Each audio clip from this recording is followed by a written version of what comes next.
Good evening, everyone. Thank you very much for coming and welcome to the 5th edition of the Modern Languages Teaching Forum at the University of Kent. We will be recording this, so if you are uncomfortable with that, please feel free to turn off your webcam. And if you want to ask any questions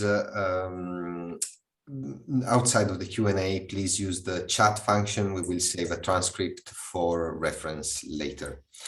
Okay, so thank you very much for coming.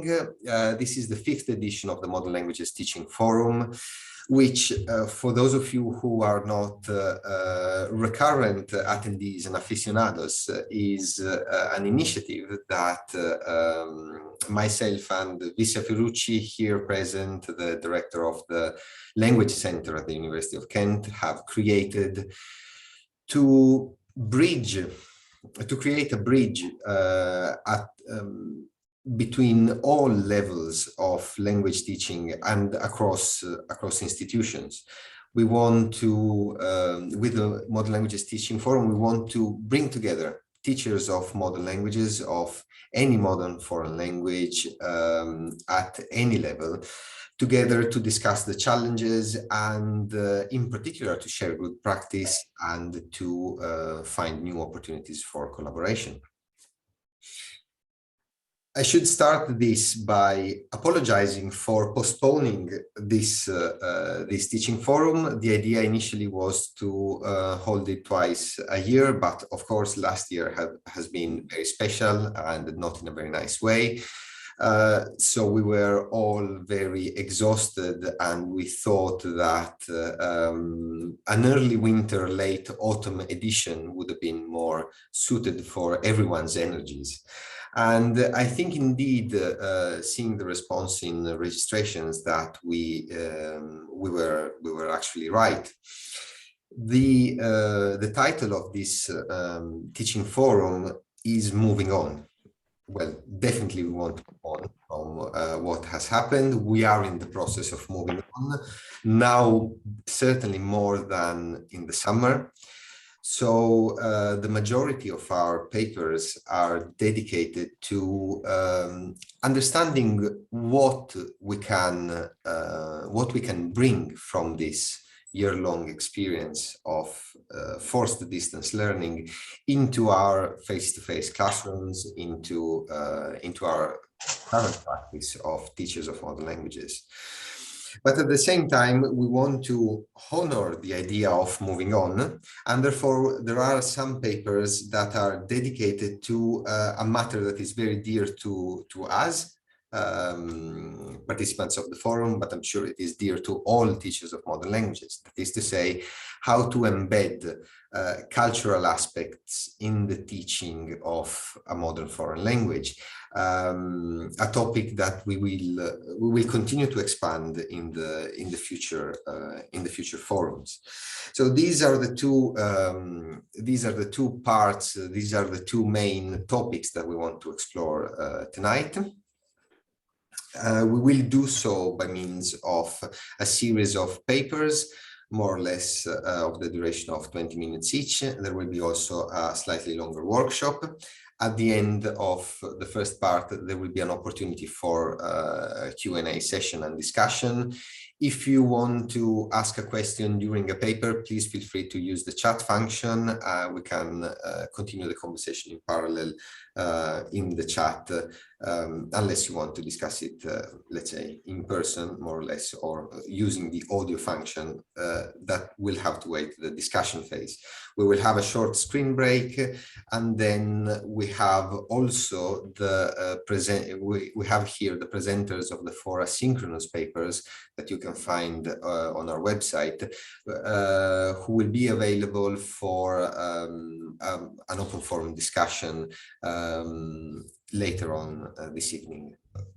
We will then conclude with brief remarks, because everyone will want to rush to dinner, I am sure, at the end of this. So without further ado, let me just thank very much everyone here at the University of Kent who has worked on the on this teaching forum and works continuously on it. So first of all, of course, the co-convener and co-creator of the teaching forum, Vicia Ferrucci, all the members of staff of the Language Center and our wonderful language lectors, some of whom will speak today.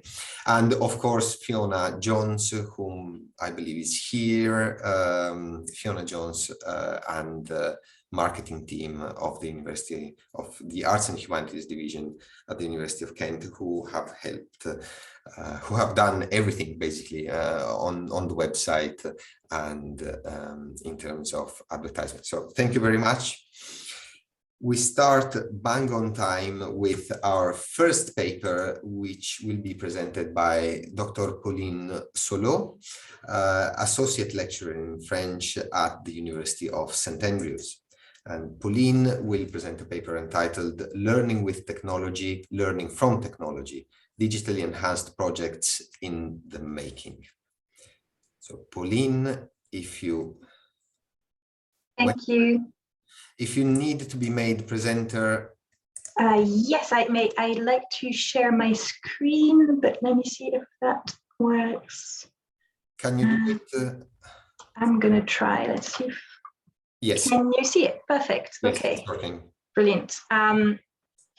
Okay, so I'll just go in presentation mode and start my timer. Thank you very much, everyone, for being here in December. I know it's probably the end of the semester or marking period for all of us.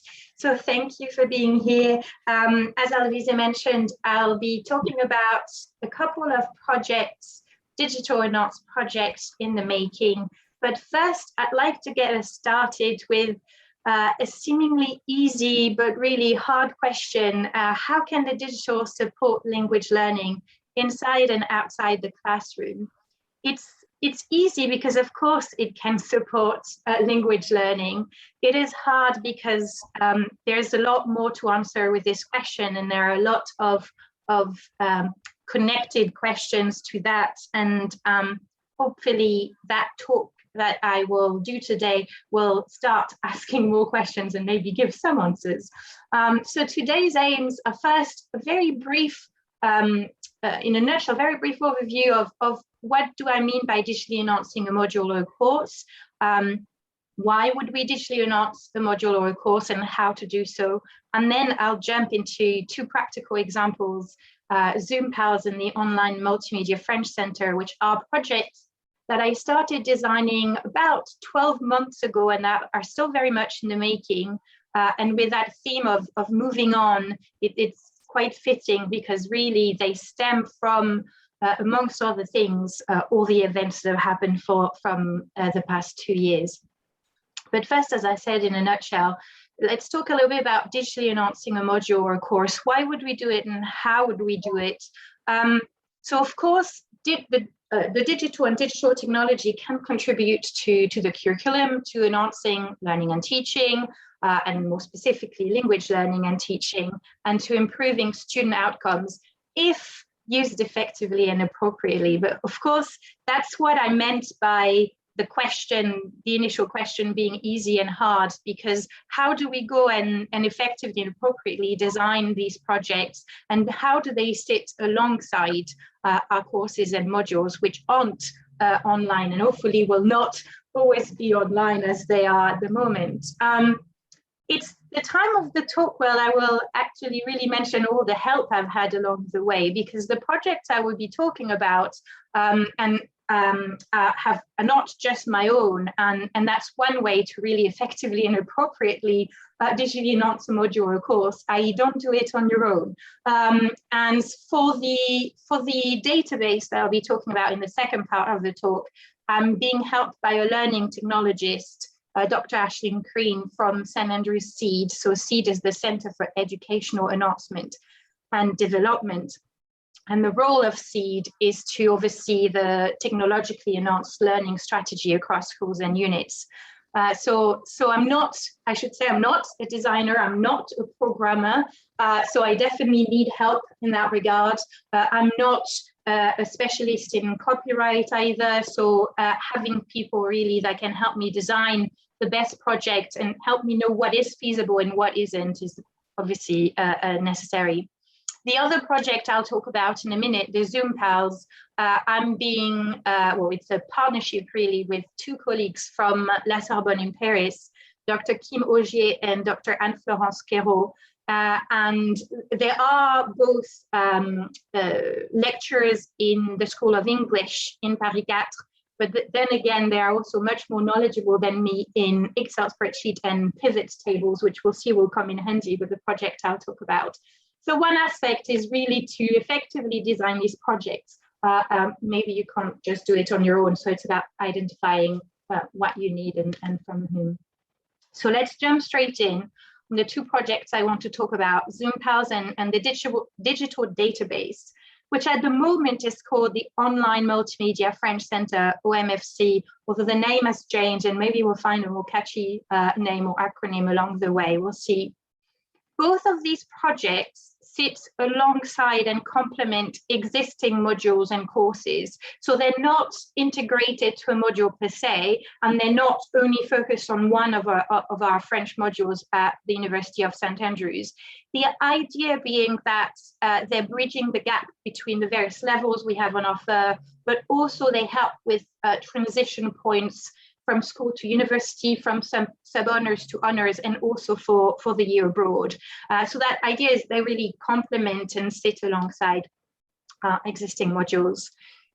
So in that regard, they are similar, and they stem from that idea of trying to complement existing modules and to bring something extra to the table. They also stem, as I said, from all the difficulties that have arisen in the past 2 years with Brexit and with the pandemic.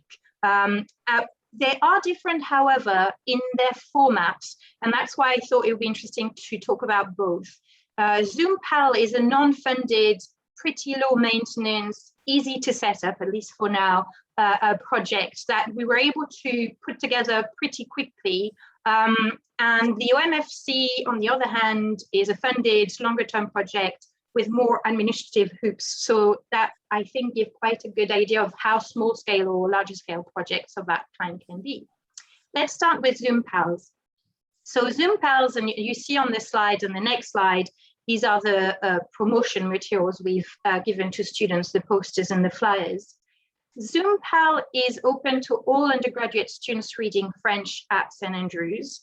It's a pairing system with one of St. Andrews' partner universities in France. So as I said, it's Paris 4, La Sorbonne, with their UFR d'Anglais, so with their School of English. Next year, next academic year, we may look into expanding to our other partner universities, although this may prove a bit more complicated in terms of setting up the pairings. We'll see, but it would be quite interesting to expand, especially as it was quite successful. So the program launched in September 2021, and in the end, 166 students signed up across all years. So 80 students from the Sorbonne and 86 students from St. Andrews. It's a really high turnout that surprised us, and I'll mention this at the end of my talk. For an optional initiative, for an optional extracurricular activity, usually we're looking at 20 students that are interested in extracurricular initiatives. So 80 students, and then also a good balance between the two universities really came as a surprise. So what we did is we set up a form, an initial form, and I can, hopefully you'll be able to see that. Yes, so that's the form, just a simple Google form. You could use any other a form sort of software. It's in French, but it's really quite straightforward, asking for names, emails, universities, year of study, a question about what language they want to practice. This is one that we're probably going to scrap because the expectation is if they are students from St. Andrews, they want to practice their French. If they are students from La Sorbonne, they want to practice their English. So it was not really a necessary question. Then we asked them when they were available or more likely to be available. And finally, we asked them about their hobbies. You see, this is quite a long list, which we're probably going to try and condense a little bit to narrow the variables when we do the pairings. And then finally, we just asked them any comments or questions for us, and a consent form or a consent section, so that they would be happy and willing to share their email address to their pals. So let's go back to my screen. Yeah, okay, so hopefully you can still see that. So the initial form was set up, and that was advertised at the very beginning of Freshers Week Orientation Week, and the students had until the middle of week 1 to sign up by completing the form. At the end of week 1, I met with my 2 colleagues from La Sorbonne. I met online, and we paired them up by level and roughly by interest and availability. And if there was, obviously we couldn't find exactly the perfect number of students for first year or second year. If a student was without a PAL from their level, we would pick from the level above. Because there were slightly more St. Andrews students, the 6 remaining students who were without a PAL were finalists. And so we actually fetched master students of English from La Sorbonne who were very willing to join the program. So we paired finalists with master students in the end. And we automated an email. We had an automated email to be sent to all the pairs once they were done, encouraging the students to get in touch with each other and to set up weekly online meeting. We were completely non-prescriptive in terms of the online platform, and we never joined a single event. It was a meeting. It was up to them from this point onward to organize their meetings as they saw fit. We simply send them guidelines and icebreaker suggestions. And then after that, all check-ins were very light touch. We got in touch with them mid-semester with a few more suggestions in case conversations had run dry. And we did get in touch a couple of times to see if they had any issues with their pairings. A few students got in touch to say they hadn't heard back from their PAL. A lot of emails were in the spam. So it was mostly just asking them to check their spam.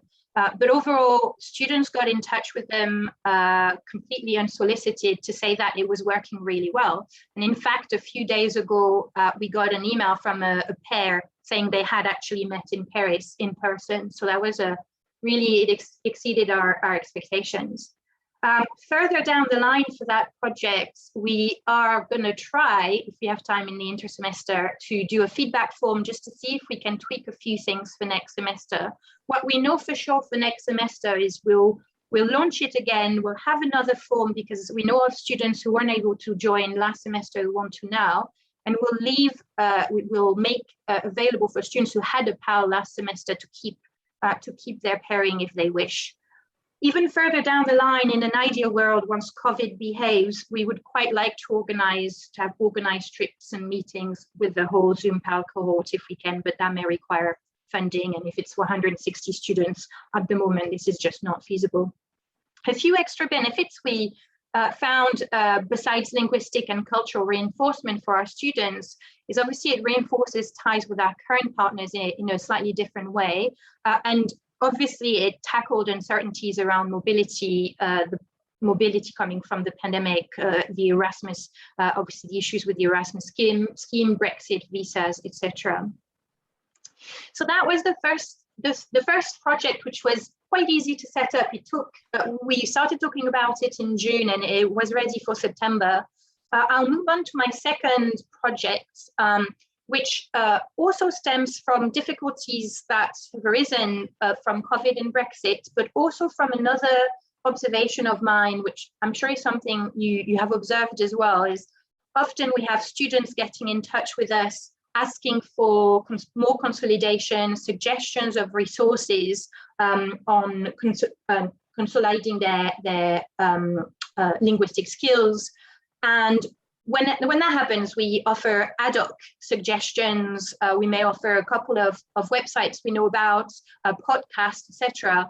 But I've always thought it would be really good to streamline that, but also to have a platform where students can be in control of the types of resources they have available, of the levels of the accessibility, but it would still be a platform that would be streamlined and created by us.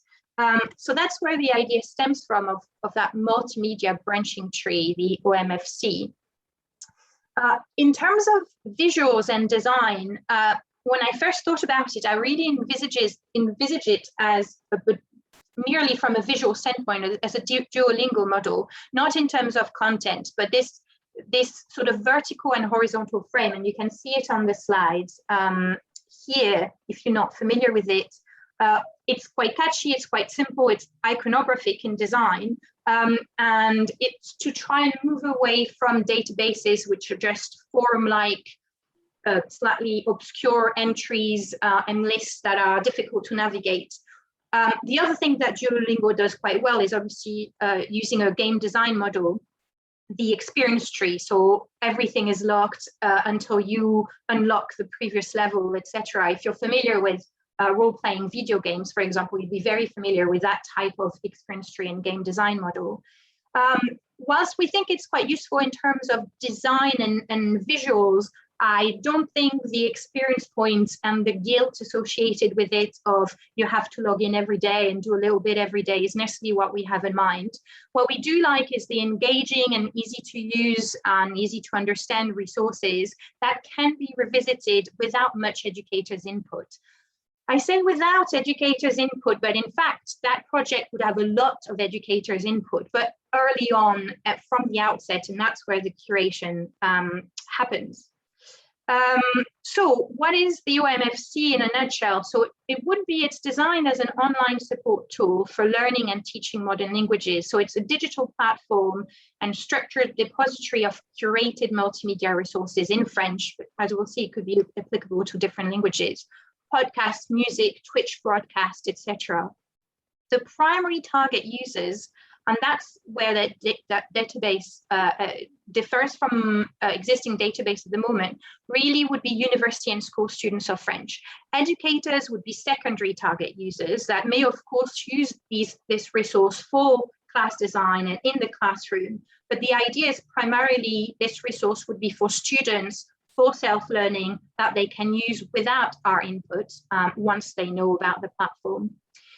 So that would enhance student self-learning, but also try and tackle the issues with mobility I've mentioned, and offer a form of online linguistic immersion, which could be an alternative or at the very least complement the year abroad or time abroad if you're a pupil of French. The idea being of trying to mitigate the effects of socioeconomic or health disadvantage on language learning, which, as we all know, have been particularly exacerbated by Brexit and the COVID-19 pandemic. The core principles of the OMFC is flexibility. So in its design, the idea that students will be able to choose various options, various layouts as they see fit. They could choose a layout organized in themes, art or music or cinema, if that's what they're interested in, or a layout designed by geographies or accents, so all resources that are related to Quebec, for example. Or all resources that are podcasts, or all resources that are audio described or captioned, so that they can choose what they want to see, and on the click of a button, the layout will change to suit what they want at this point in time. The resource would also be accessible. The idea is that there would be no subscription; it would be free. And it would be open source so that the platform can be reused for other purposes. And the resources need to be tagged for that modular aspect to be possible. Tagged for obviously the type of resource, but also for textual and audio description, for captions, for content warning, etc. The platform would also be inclusive and would be sustainable. And as I said, the idea would be to try and mitigate disadvantage on language learning that we've all witnessed. And finally, the platform would be extendable, and that's why we really need a bespoke software which could be easily adaptable to other languages, to other schools, to other universities, if need be. And as far as I'm aware, no software like that exists. That's why we need to build it, and that's why we need funding. And as a final mention about the principles and the way how we envisage it in its design, the platform wouldn't host the resources. It wouldn't be data heavy. It was simply linked to them. And once the students click on, let's say, be it a museum resource like the Louvre, then they would jump to the Louvre pages, and then that would bring them to that resource. So just to finish off, the project is going to start in January 2022. We received funding from UCML to design a prototype for that bespoke software and to start creating resources. Beyond that, the idea is to find more perennial funding to go beyond the prototype stage and to sustain and maintain curation, because that will be the sort of heavy burden there. So just as a few words of conclusions, which may be more questions than conclusions, really. I mentioned just earlier, in terms of the limitations or the worries I had about these projects, and thinking back to that theme of moving on, something that did worry me a lot, in particular for the Zoom PAL, was this idea of being zoomed out, of we spend so much of our time on screens nowadays, and we've associated screens with the pandemic, that I was really afraid that a project like Zoom PAL wouldn't catch because we do so much of our teaching online. I thought students would just get fed up with it. Since then, since this initial worry, actually that worry has been alleviated somehow, because I was surprised at how much enthusiasm there was for the project. So maybe there's an element of we may be zoomed out, but maybe we're not that much, and maybe students are engaging more and more with these resources and being more and more comfortable using these as well. So to finish, back to my initial question, how can the digital support language learning inside and outside the classroom? This is one of many answers, I'm sure, but I see these projects as expanding and broadening the classroom in order to make language learning and teaching more holistic and inclusive in general. Thank you very much for your time. And if you have any questions, I'm happy to take them during the Q&A. Thank you very much, Pauline. It's good luck for the funding. It's a wonderful, wonderful initiative, and I hope it will really take off. Thank you very much for the Alvise, sorry, may I just introduce you? Since you have forgotten to introduce yourself. Yeah, that's fair enough. Alvise is a senior lecturer in Italian and is also the head of the School of Cultures and Languages at the University of Kent. And Pauline, many thanks for an interesting paper, which was also perfectly 20 minutes of length. And we hope that you will come back next year to show us the outcomes of the project. I am very curious at this point. Thank you very much. Absolutely. Thank you. Thank you, Visya. I always forget something in the presentations. Anyway, we now have Maria Guarnieri, teaching fellow in Italian at the University of Leicester, who will present a paper entitled "The Community Building and the Social Presence, New Beginners Italian." Thank you very much, Maria. Grazie, Alvise. Can I please double check that I can share my screen, because I'm a bit institutionalized by Teams. If you have a green square with an arrow in the middle that says share screen, you should be able to do it. Yes, I can. Yes, now. We can see it. Brilliant. Let me see if I can maybe do a slideshow.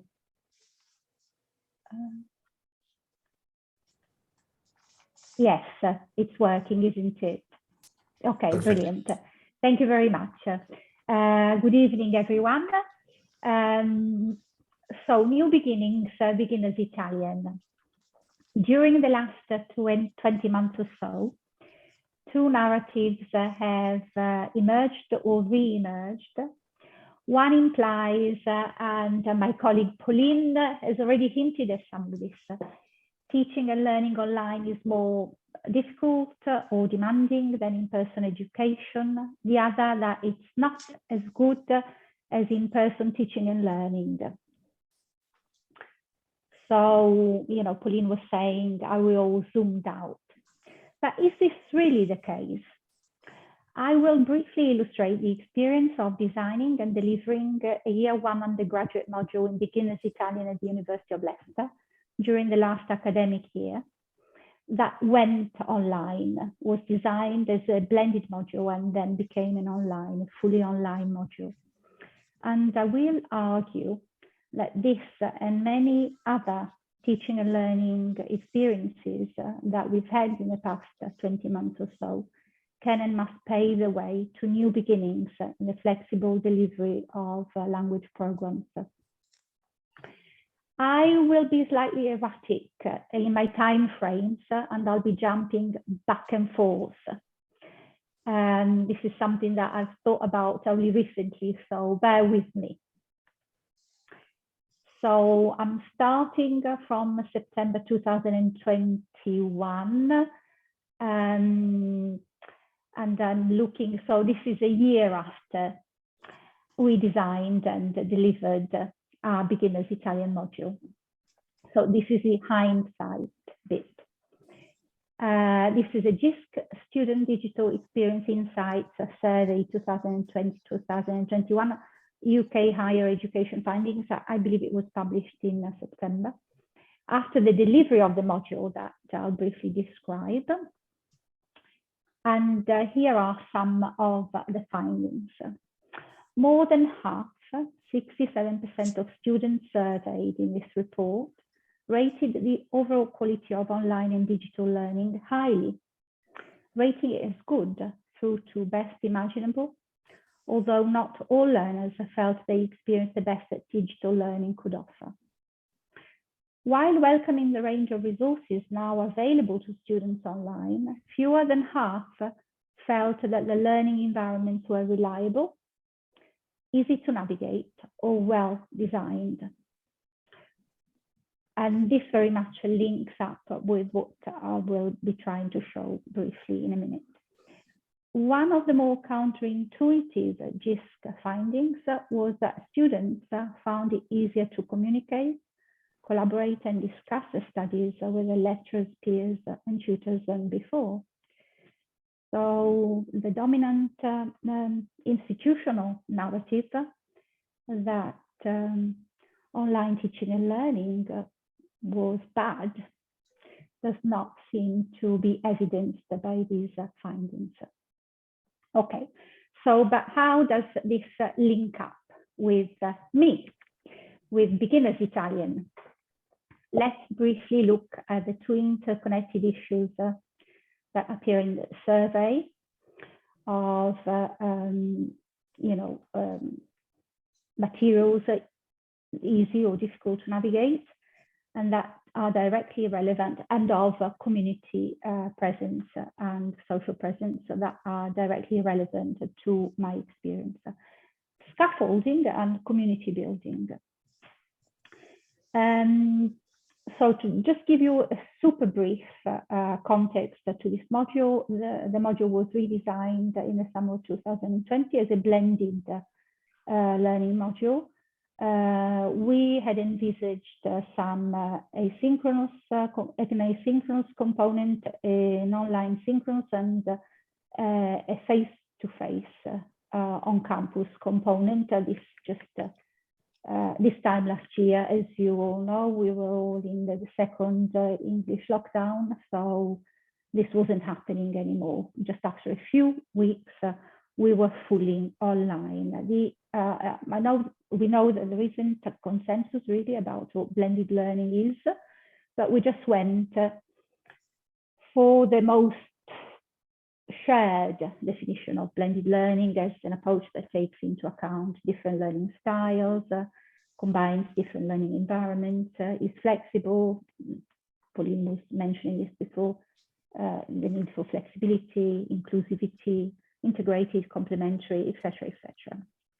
Okay, so the first challenge that we had to face, and we'd already envisaged it before, while we were designing in the summer of 2020, was that we would have to guide new students. These are first-year students that probably we had barely met. And we'd have to gain their trust and share with them the pedagogical rationale underpinning the design and the organization of the module. We decided to scaffold our VLE course site, which is Blackboard, so that learners could navigate it effortlessly and experiences it as their own flexible, adaptable, and stimulating space for self-study and self-reflection. Okay, we modeled this on the Van Leer scaffolding model for language learning, etc., etc. But what counts here is that weekly materials were organized in Blackboard language modules. Blackboard, as you know, is a bit clunky, with identical format. And this applied in the model that had inspired us. That was the principle B, contextual support. We adopted a flipped or inverted classroom approach in order to promote inclusivity and autonomy, and to reserve what became the online synchronous mode to more complex group tasks and crucially for language learning to speak in practice. We followed the expert advice to simplify resources, and here you can see clearly labeled, very, very simple, as before class, in class, and after class. This simple yet effective intuition was praised by students and student reps in both student surveys and staff-student committees, and allowed us to gain from the start the group's trust and engagement. Tasks were often repeated to ensure continuity. Information on how long should be spent on each task was spelled out to reinforce the idea of moving within a reassuringly familiar and clearly signposted learning environment. So here you've got a few examples that are accessible, even because all the instructions in semester 1 are in English, and then in semester 2 they are in Italian. Okay, so from scaffolding to already the second issue that I'm focusing on, which is teacher presence, social presence, and community building in the online in online teaching and learning.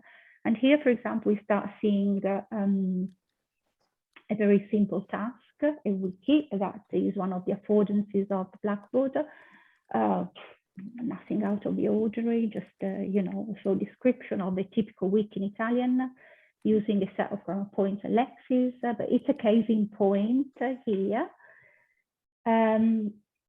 Because what happened, we'd already started doing this before any of this happened. We'd already started posting whenever we asked students to do creative writing tasks, what we called model answers. But what happened last year was that our model answers became a way of making our voice heard within these writing tools, for example, with the wiki. So here, not only am I, which I found quite weird to start with, and not only am I giving an example of how to describe your week in Italian to beginner students with a few hours of Italian, but I'm also telling them the truth. I'm not making up a model answer. I'm just telling them what I was doing in the pandemic during my my week. Teaching Italian 4 days a week, doing my yoga. Before COVID, I used to volunteer on a Friday. I can't do it now anymore. On a Saturday night, I watch Netflix like you. And on a Sunday, I go for a walk with my friend and her dog. And her dog is called Henley. And here he is. And what about you? Okay, and this is, again, super intuitive, but it seemed to do the trick. Existing literature indicates that teaching presence is clearly associated with student perceptions of learning, satisfaction, and connectedness. The visibility of the teacher in the online learning environment is generally measured in terms of design and organization, facilitation, and direct instruction. In addition, sharing clear communication guidelines can support learners' development of their own social presence, which corresponds to a high degree of peer interaction and student-teacher interaction, ultimately promoting a sense of community belonging. We very much, I'm talking as we, because this was a team effort. I worked together as module convener with a colleague, and we worked together on this module. In the building of this module, we very much identified as both actors and constructors. So we've already looked at the scaffolding. That was the first and most visible way of telling the students, here we are, where your teachers were facilitating your teaching, and this is how we've decided to scaffold your course. The wiki is another example of this scaffolding. Let me move on. The choice of topics also gave us an opportunity to make our voices heard and really become visible within this course. For instance, we chose, and we became quite bold with it for a beginner's module, because we're all familiar with the beginner's syllabus. We chose topics linked with issues of citizenship and sustainable learning and civil rights that reflected well our personalities and teaching styles, and were very well received by our students. So here, to give you an example, if you're not an Italian speaker, in the first, in one of the examples, we've got something about citizenship rights. Okay, so we're talking about nationalities with beginners, yes, but we're also talking about the fact, very simple terms, so that there are hundreds of thousands of Italians who have no citizenship right because they were born to parents who were born outside of Italy, and this is an ongoing debate. The other example is about food waste and sustainability. So again, the topic of food for beginners, but here we're actually being very prescriptive with the grammar and with the lexis, but we're asking students to tell us how they can avoid food waste as university students.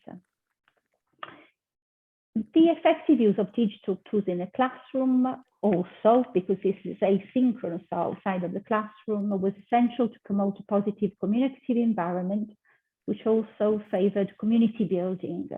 This was especially significant for our first year students who, despite being digital natives, were using these tools in an academic context for the first time. As the development of digital communities can be challenging but not impossible, success relies on the knowledge and awareness of medium and tools, and the negotiation of norms between the instructors and the learners at the forming stage, involving the initiation of and participation in discussions about goals, abilities, and communication style.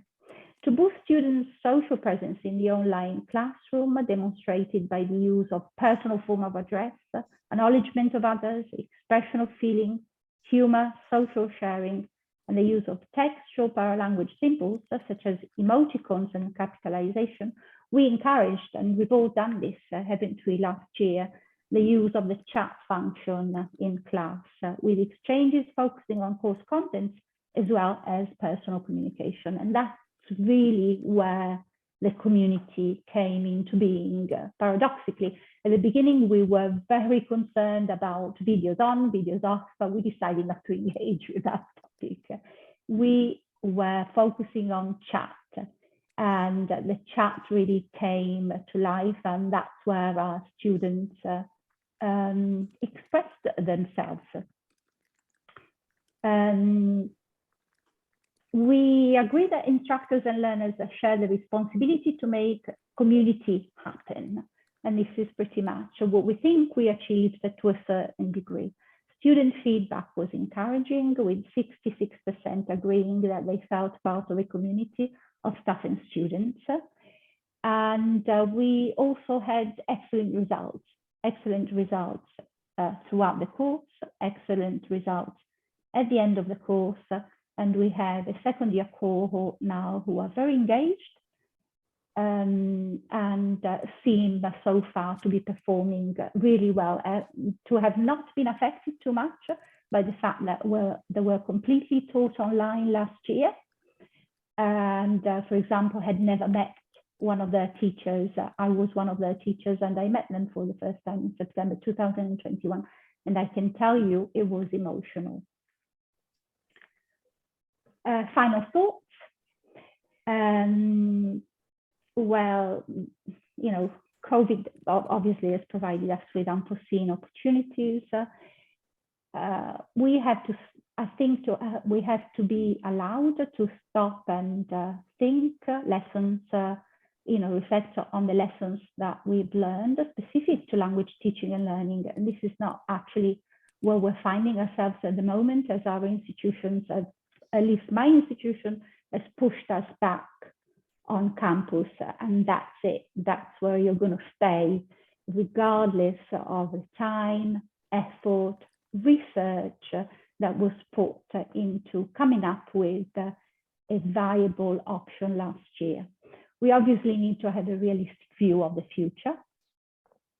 And I think, we have to push back a little bit on the narrative that good learning only happens face-to-face. Social learning does not only happen on campus, it can happen online as well. Conversations must take place on what we mean by blended learning in language teaching and learning, and how to enhance learning and teaching experience through a mixture of tradition and innovation. And students and teachers should be part of the conversation with surveys, evaluations, forums, so that we can move forward in the most meaningful and successful way. The digital revolution, I think, has already happened. We'll have to find, what format is best for our undergraduate teaching, and for undergraduate teaching, the language teaching, and for undergraduate learning, language learning programs.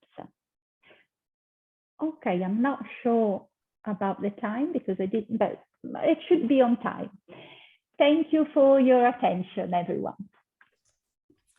Thank you very much, Maria. Perfectly on time, spot on, actually.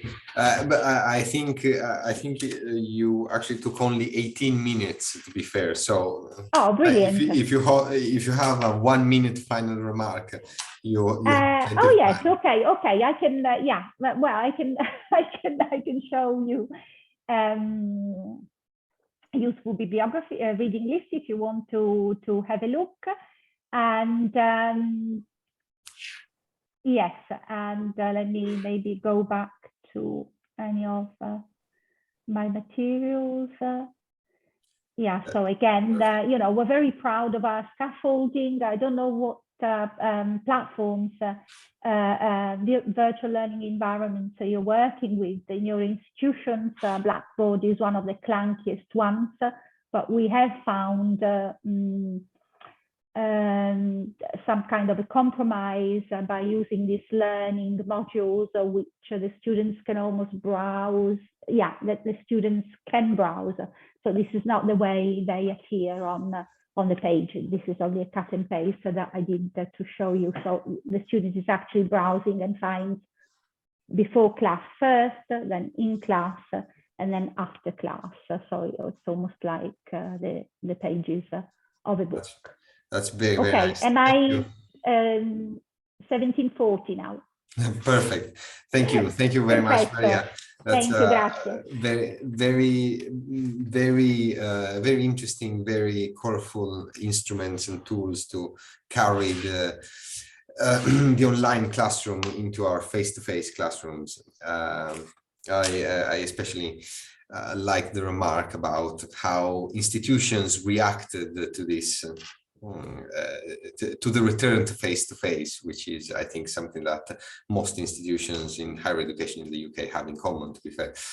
But let me introduce the next speaker. If you have any questions for Maria, you can either write them in the chat or ask them during the Q&A later on. Our third speaker today will present a workshop for us. The speaker is Maria Ghirlandi, lecturer in Italian at the University of Kent. Her workshop is entitled Using Mobile Assisted Language Learning, MAL, in the Classroom. Thank you very much, Marisa. Okay, hi. Thank you very much, Alvise. Thank you to Pauline and Maria for their presentations. It was really interesting, and it also kind of opened the speech for me, as well as, of course, We are still talking about language teaching, and we're still talking about kind of a blended approach to it. So I hope you can see my screen. It should be working. Yes, perfect. Okay. So today what I'm going to talk about in this workshop is MOL, that stands for Mobile Assisted Language Learning, and how to employ a holistic approach that works on all the language skills, so writing, speaking, reading, and listening at the same time in the classroom. In particular, my agenda for today covers 4 points. So we are going to study some data about the use of mobile phones both before and after COVID. As we all expect, COVID brought along a kind of a increase in the use of mobile devices. Not surprisingly.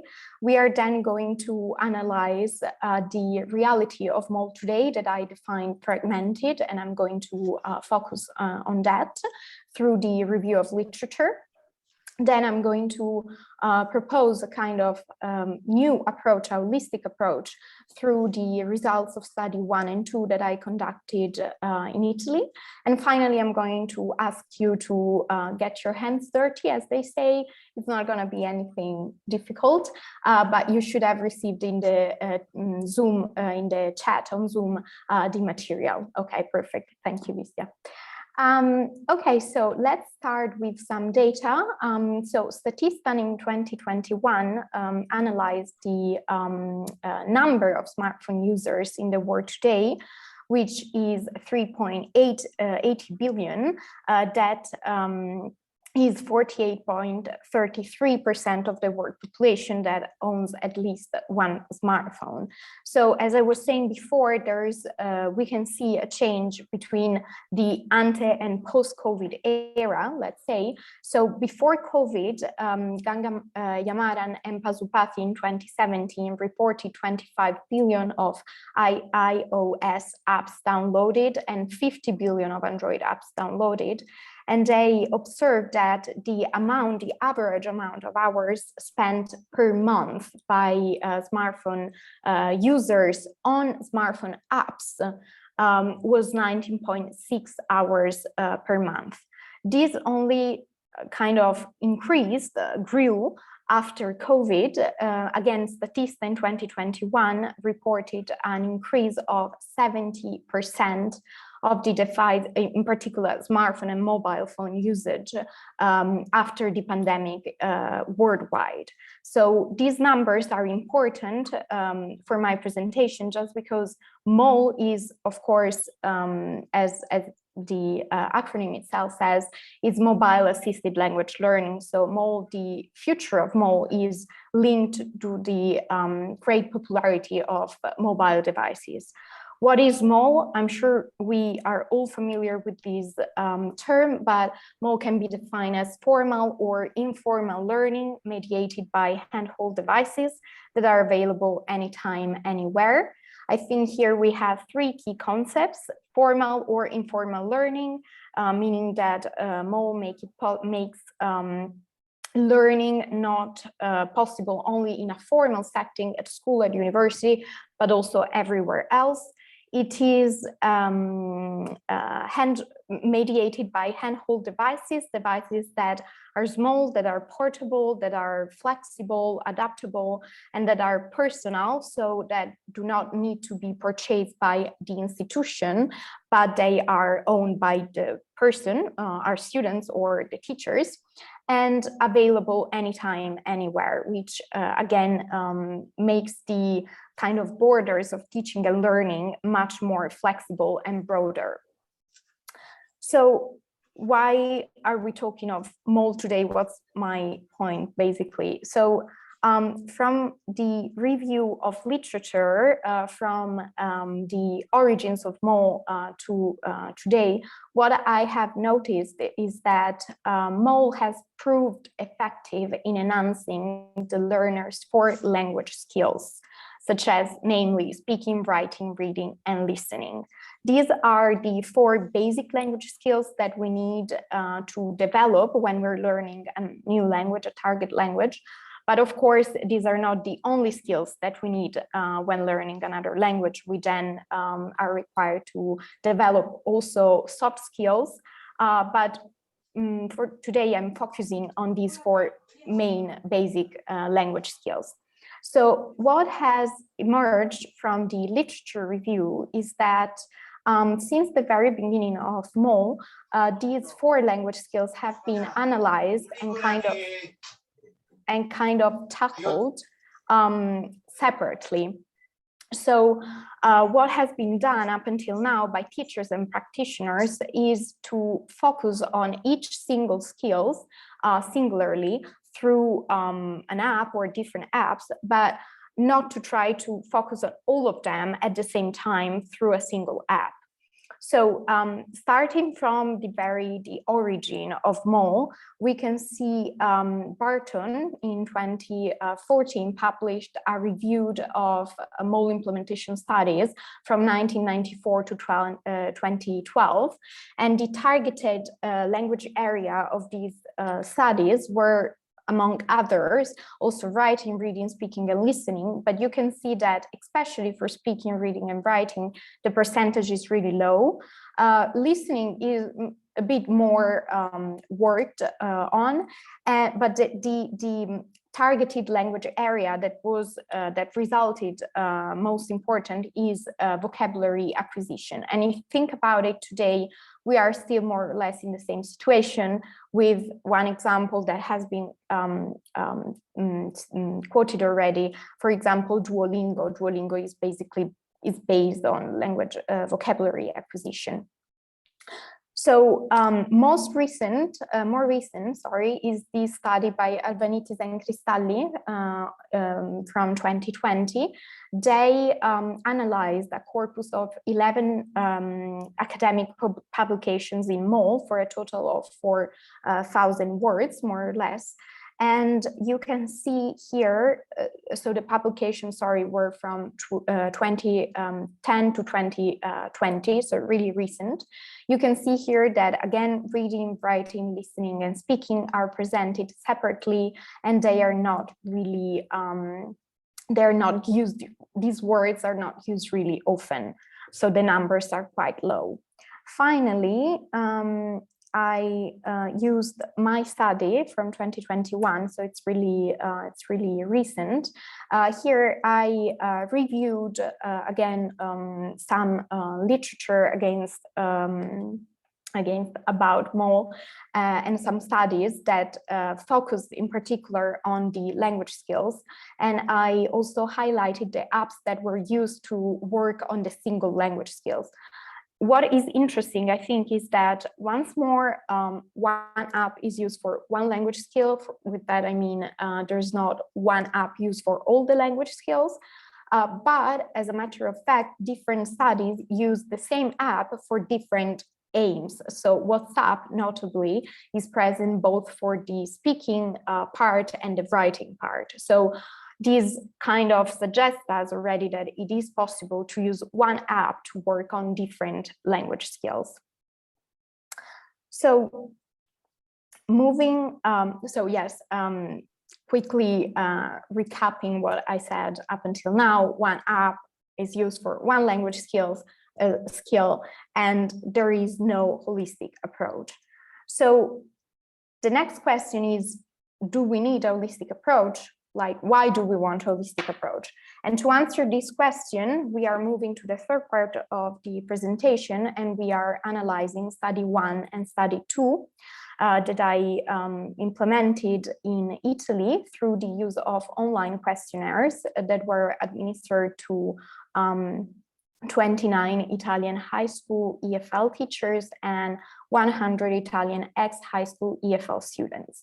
So as you can see, this is quite, how can I say, specific to a context, but I think that the study could be used just as to get a general idea of what we are dealing with.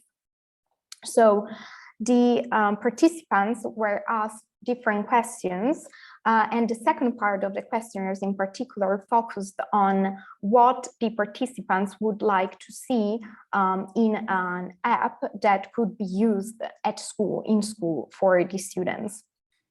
So you can see here that the teachers, this is from study 1, the teachers voted for a number of different media, a number of different materials and tools to be including in the app.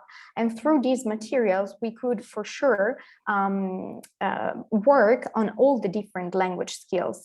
So we have reading in the homework, we have, for example, listening and writing in the exercises, in the audiovisual content, and the audiovisual content, and really any of these material can also be used for speaking, and we have writing in the chat section as well. And when asked if in fact they would be willing to use this app in class, 96.6% of the participants, of the teachers, responded yes. Similarly, also the students, ex-students, were asked the same questions. They presented a lot more ideas about what to include in such an app, including, for example, the possibility to video call to practice speaking. So we're working on speaking, dialogues and clips from movies to practice listening. We're working on listening. Tandem, so again, speaking. We have lessons, homework, so normally reading and writing. Here again, we have a chat section, writing. So a number of different activities of different material that would allow us to work on all the language skills at a time. And similarly, they were also asked, would you actually be willing to use something like this in class? 99.2% said they would. So the question, do we need a holistic approach? The answer seems to be by what the participants, so the users really said yes. And the natural kind of consequence of this was Englify. Englify is a mobile application that I ideated and designed with the help of Andrea Rivolta for EFL teaching and learning in the first 2 years of the Italian high school. Again, this is really context specific, but it could be useful as an idea to be then changed and applied to a more general context. So I'm gonna shut up now. So I'm gonna ask you to work with me. I sent you the document, the curious case of Benjamin Button, on the chat. You should also have a link that I will now open. So this was, I hope, yes, okay, perfect. This was module that I designed for an Italian lesson on the conditional. Don't worry if you don't know Italian, it's not necessary to know Italian. What I would like to ask you, I think we have 5 minutes, we can have 5 minutes, yes, is to just take a look of the document, take a look at the document, open all the links that are the words that are underlined, and try to see how much time that takes. So basically, how much does it take to transition from one platform to the other, how many different applications and tools and platforms we're using, and then try to take a look at Esercizio 3, that is the worksheet that I sent you in particular, and see what you can do with that. So basically, how much we can do in 5 minutes. How much time are we losing on going from one platform to the other, from one tool to the other?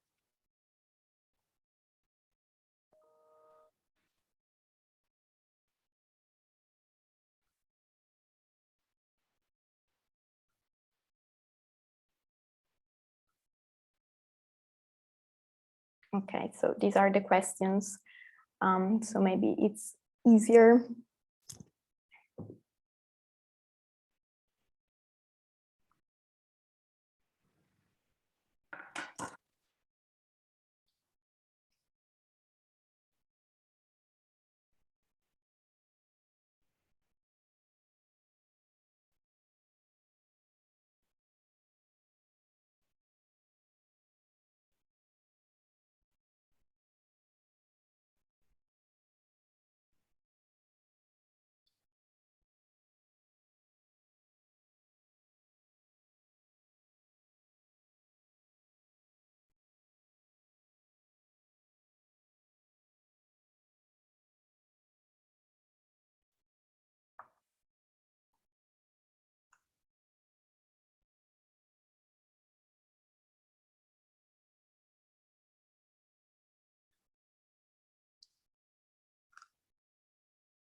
So I would say another couple of minutes, and then we can maybe share our ideas.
Okay, so if you need some more time, we can also take some more time. Otherwise, I would like to hear your voices. So whether you want to just speak or write in the chat. I can't really see the chat, so maybe, but I'm sure someone can tell me. Yeah, so the floor is yours, as they say.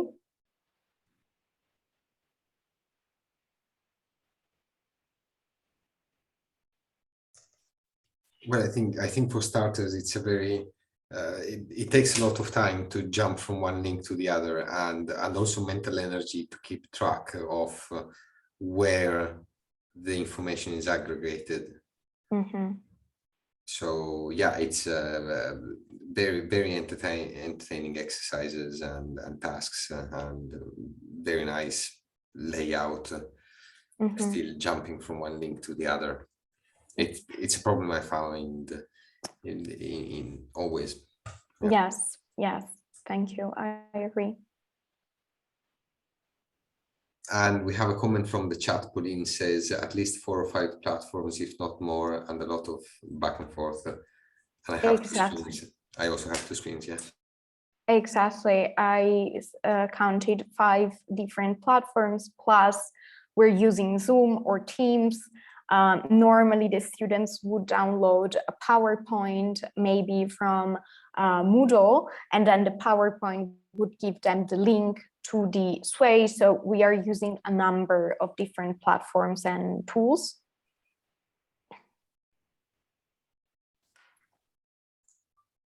If you were, I have just literally jumped in. Thank you, Marisa. If you were able to actually implement an app such as Inglify for your language teaching in the classroom, would you see it as an issue to use smartphones in the classroom? Mm-hmm. Sorry for repeating that word continuously. Yeah. In many ways, I don't want to put words in your mouth, so I will stop there. Would you see it as an issue? Question mark. I mean, I wouldn't see it as an issue. I know there is some resistance in general. I was hoping exactly after this, I think I still have some time to show you basically the idea that we had for the app. That was basically my answer to the last question. So what should we do to avoid these time loss and confusion and back and forth and so on and so forth? So this is going to be the last point of this workshop today. So basically this is the maybe, yes, perfect. This is the home of Inglify, and you can see that we thought about a number of different features and functions. And exactly through all these different features and functions, we would be able to work on all the language skills. So writing, for example, we have a chat as we were suggested by the students. We have some exercises that could be really simple, fill in the blanks. We have some exercises of listening in the media or stories of the week. We can easily find listening. We can find podcasts. We can even find videos that can then be used in class as a prompt to talk. So for the speaking, to work on the speaking skills. And of course, we also have reading in the media as well. A lot of different articles that work on specific grammar points, for example, determinative articles or anything really. And we also included a gamified element in the profile section. So basically the student is presented as a small koala, and as his level improves, the koala grows and climbs the tree. And here we can see the skills, the main skills of the student. We can see his or her grades, and most importantly, we can see the articles he or she read, the videos they watched, the songs they listened, the workouts they made, which means they can also track their progress and they can track which skill they're working most on. So to answer your question, Visya, I don't think it's an issue to use a phone in the classroom, exactly because it allows us to see and to work on so many different features and to really have these what I call this holistic approach to the language. which I think is absolutely important and necessary somehow. And with that, I just conclude. So again, the study presented the effects of MOL on the 4 language skills. It analyzed a more traditional and fragmented MOL approach versus a more modern and holistic approach through the presentation also of Inglify, a tool for implementing and working on the 4 language skills at a time in the classroom. So thank you very much for your attention and your collaboration. And yeah, feel free to ask any questions in the Q&A later. That's fantastic, Marisa. Thank you very much. Thank you very much, and good luck for the development of this app. Thank you. It seems to be a very big project, but a very important one. We are all looking forward to ways of aggregating the teaching experience, and I'm sure students are looking for ways of aggregating their learning experience too. So thank you very much. We have now 10 minutes allocated for Q&A discussion, and so please raise your hand if you want to ask a question. We have, I don't know in which order, I think Angelo first and then Visya. First of all, thank you, Alvise and Visya, for this conference and for all your work. Thank you very much. Very interesting paper. I have a question for Marisa. Fascinating paper, very good. I just want to ask you, one of the problem I have in teaching with the students is online, is the interaction, in a sense that I interact with them, but when we are in Zoom, they don't interact with each other because, as you know, only one at the time can talk. So I was wondering, do you think your app, your MOL, would increase or reduce the interaction between students online and in class because of the using of technology? Thank you. Thank you for your question. It's really interesting. In fact, my idea was exactly to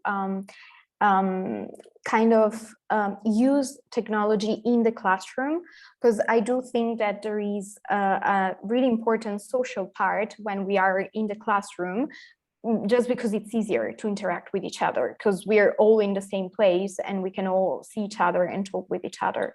So that's why I think the app can help and can still foster interaction as long as we are in the classroom. When we're not in the classroom, this chat section was thought exactly to, again, allow students to talk both with the teacher. So what we thought was the teacher can decide one moment, one day, one time. So basically his or her office hour. And then in those specific time, in that specific time, the students can communicate with the teacher. And then the a future kind of development for the app itself could be a chat between students. And another kind of project that I thought about was the creation of a community, Inglify community, where students can not only be in communicate with their classmates, but also with other Inglify users around, well, Italy in this case, but maybe the world or other spaces, basically. Thank you. Visya?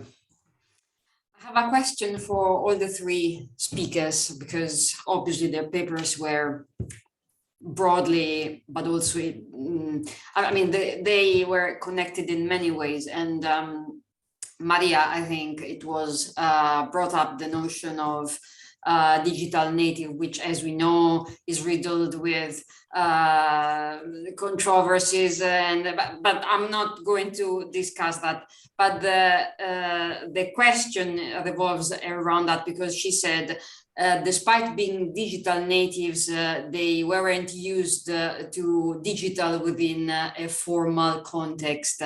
And that's something that piqued my interest, because I couldn't have said it in more eloquent words. I always remain a bit perplexed when I am teaching, and I actually find myself teaching not cultural or linguistic content to my students, but how to use apps or any such devices that would facilitate learning within this formal context. So the question is, what's your experience with your students? Do you find that this digital nativity, that's not probably the word to use, but is actually real? Is it effective to the learning that you have described, or are we going very soon to find ourselves teaching not just content, but also how to use the apps themselves? So it's a question for the three of you. If you want to answer, it's fine, or put your answer in the chat. Thanks. I will just quickly jump in and say, I think the first step is to teach them how to use the app. In my case, clearly, because I thought about a product. And so the next step was, okay, how do we make sure that the product is used as it should be used? So the part where both teachers and students are formed basically in the how to use the app is really important, and it's the first step. And maybe not only because they wouldn't know what to do with it, I mean, probably the basic features, they would understand it, but I don't think they would be able to fully take advantage of all the possibilities that the app offers. So I really think that the first 1 or 2 lessons would probably be dedicated especially and exclusively to learn how the app works, which of course then opens a lot of questions more. Are we losing time instead of saving time? Are we? Yes. So. But this ties in with what Pauline was saying about the fact that we can't do it ourselves. If we are to integrate, then we need, Pauline, maybe you want to jump in on this rather than repeating your paper. Yeah, thank you. I think it's definitely something. I mean, it depends how we're not digital natives, but well, first of all, I've had very much the same experience of we are teaching digital literacy as much as we are teaching other things. At the same time, we're teaching methodology on many different things. If we don't expect students to know how to write an essay, why should we expect them to know how to use an app?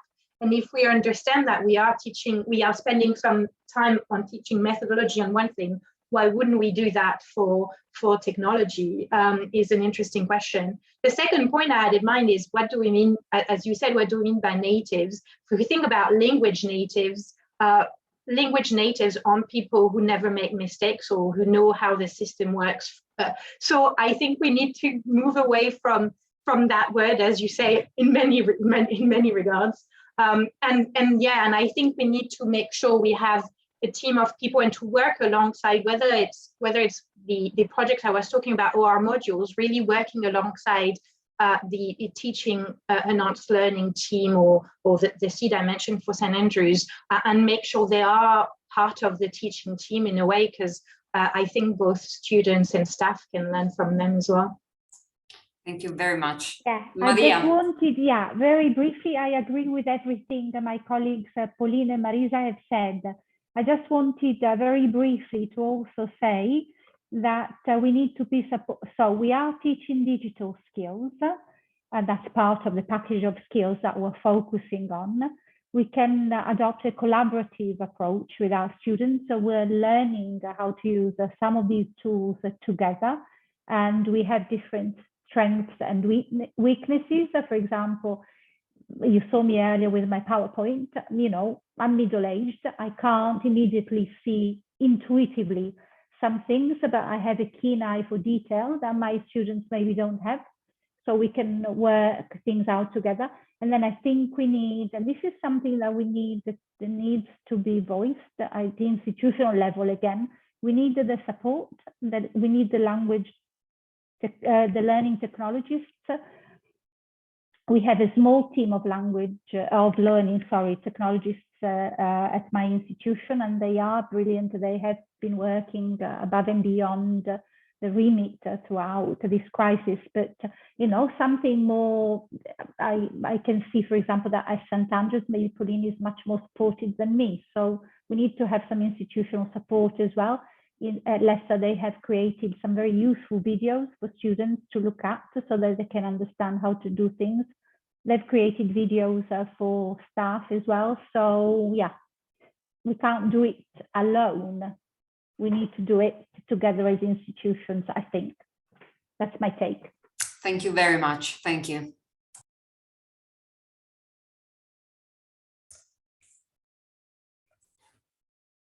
Do you have any further questions? I have. I think the word native is a very important one, and I think rather than moving away from it, actually we have to embrace it. Indeed, a native speaker of a language is usually someone who has never learned that language but uses it.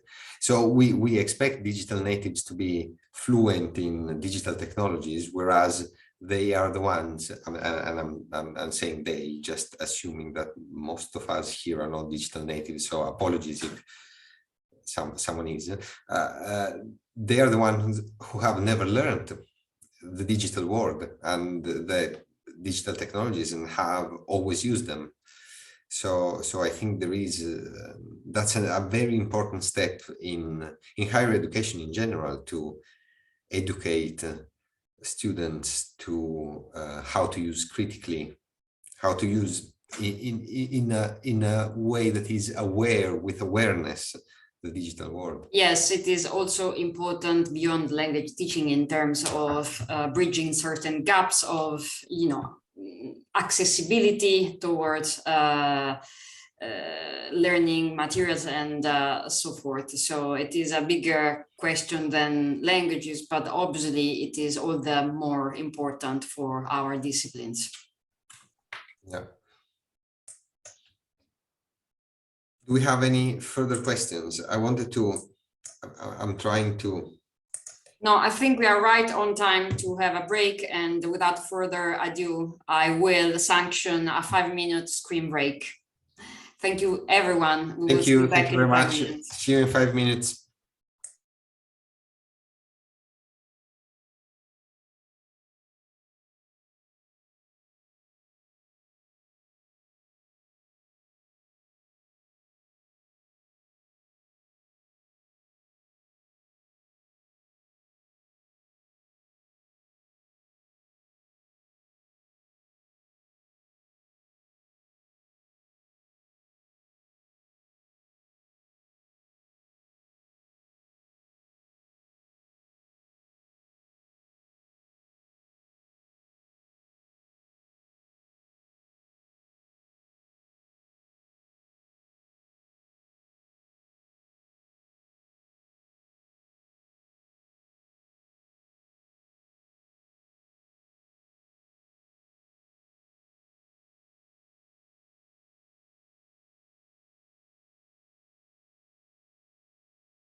I think we can consider to resume.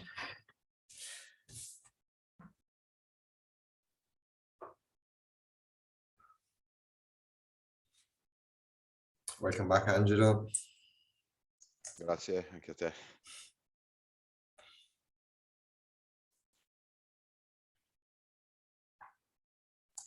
So what we're going to do now, we're going to give the authors of the asynchronous papers, which were excellent and I enjoyed very much, the opportunity to quickly summarize the contents of their papers so that the audience can then ask questions. And after that, we will move on to the last two papers of this forum. Is that correct, Alvise? Yeah? Yes, Okay. that's the plan. That's the plan. Okay, so do we have an order for no, for the asynchronous paper? So perhaps since Angelo is already visible on screen, he can start, and Alvise, if you don't mind, doing the honors of introducing our asynchronous speakers. Thank you. Thank you. Yes, thank you very much. Well, the first asynchronous speaker to present tonight will be Angelo Silvestri from the University of Cardiff. I'll leave you to it to present the paper. Thank you. Thank you. How much time? Sorry, Alvise, I forgot. Well, we have 15 minutes in total for four brief summaries and the discussion. So 5 minutes each, more or less? I think 1 or 2 minutes each. Okay, so that the rest is discussion. Yes, perfect. Thank you. As I said, thank you very much for the invitation. And thank you for the possibility of giving the paper. Basically, what I've tried to explain in my paper is the way in which I designed and introduced literature and short story within a class in year 2. And I selected the short story and the book as a progression. Of course, the short story is very short and then has an immediate, usually moral meaning, and the students have to get. But at the same time, I want them to focus on 2 key points. One is the language, and the other one is that sort of inner message or overarching principle. Of course, I cannot let the students to do that by themselves, first because they don't have the language competence to get that, but also because it will be too difficult for themselves to do this by themselves. So I've tried to identify some key area for them to think about, and then leading them on towards which is what I want them to learn. And in my case, it was simply the idea of the journey that were in the 2 short story of Guarnieri and the short story of Pirandello, with different implication and the different use of the language. The time of Guarnieri is different from the time of Pirandello, and the language of Guarnieri is clearly more a journalistic language, therefore the use of present perfect rather than past absolute like in Pirandello. Then when you move to the second semester and then you move to the book of Se questo è un uomo of Primo Levi, I selected this specifically for the type of language first, because it's the language that use a lot of imperative that is not easy to find in the book. It's not easy to identify for the students as well and to see how they are used. Second, because it's a diary of a survivor of the Holocaust. So I have matched on one side history, something that Primo Levi has written for people not to forget, and so you can pass on to the students, but at the same time, the possibility for the students to see how once they read a novel, the way in which they read a novel is different from the way in which they read a short story. All of them, from the first and the second semester, connected by the theme of a journey. The result was quite impressive from the students, some more than others, but I think I have achieved the possibility to see the language in use alongside the grammar explanation that I do in class. Thank you, Angelo. I mean, indeed, it was impressive what you have achieved with the students, as you have shown in the paper. So thank you very much for presenting it. I'm going to continue in the order of appearance on my screen. So the second asynchronous speaker is Patricia Falagan Carabajo from the University of Kent. Hi, thank you. And thank you to everyone for their presentations. So what I try to do in my paper is explain and discuss how music can be used to teach culture, because I think most teachers and most of us, either as teacher or as students, when we include music in our classes, it's usually the fill in the blanks exercise to practice grammar or vocabulary. But I think music can be used to for so much more. And in my case, I tried to use it to introduce culture. So what I did was I chose 3 different countries where Spanish is spoken, and I chose 3 different music styles appropriate for each country. And I tried to make that all the songs I picked had a common theme. In my case, it was how the sexism in those countries and toxic relationships as well, because usually there's this idea, this stereotype that Hispanic countries, there's this sexist attitude, and I wanted to see if my students truly believe that or were not in agreement. So what I did, at first I simply introduced the countries, and then I slowly introduced the music, and I asked them at the very end to read the lyrics, so no fill in the blanks exercise. That was not the point of the music, and try to connect their ideas, their previous ideas, to what the music actually said. And each of the music, some of them criticized that sexist attitude, but one of them kind of encourage it, and that's why I found it interesting how not all of them agreed on the same point, and that was the main point of my paper. Thank you very much. Yes, it came across very nicely in the paper how different layers can be explored and through music and in a foreign language, of course. And then we have Victor González Arija from the University of Kent. Well, thank you. As all that said, thank you for coming. And what we did there in this paper was like initially was like a revision of manuals, and we did that like Spanish is foreign language manuals. That's my area, and we did that as in order to better know the way these manuals were like dealing with the stereotypes.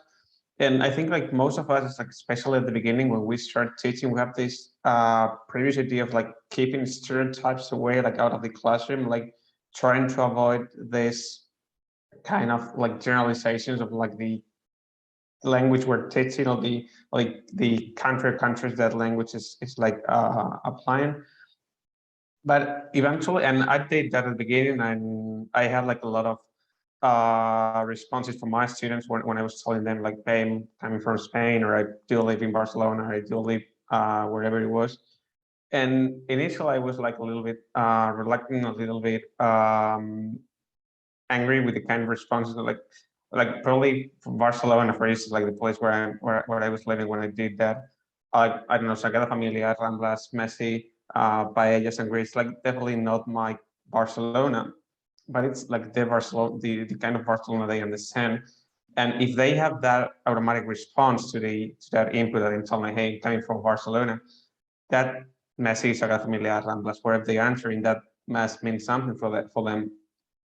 So why not using that, like in order to work from that previous knowledge they have, and instead of just like keeping it out of the classroom and just like presenting our society or our city, our like this society around the language as something like neutral, as something like ideal, or like or at least my point of view. So what we did there, we analyzed, like we focused on initially we focused on this collection of manuals, like this publishing house Difusión, which is like the most used one. And we're currently enlarging this analysis, and we're like covering quite a few more manuals.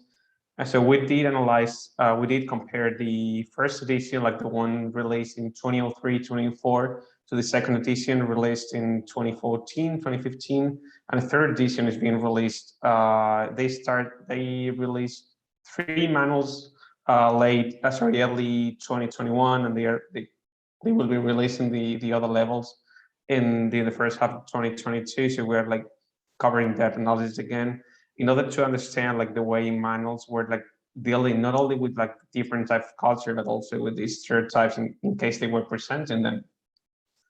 And in order to know the way those stereotypes or those like preconceptions of like society and culture could be used in the class. And so eventually we could find that stereotypes were being introduced in the second edition,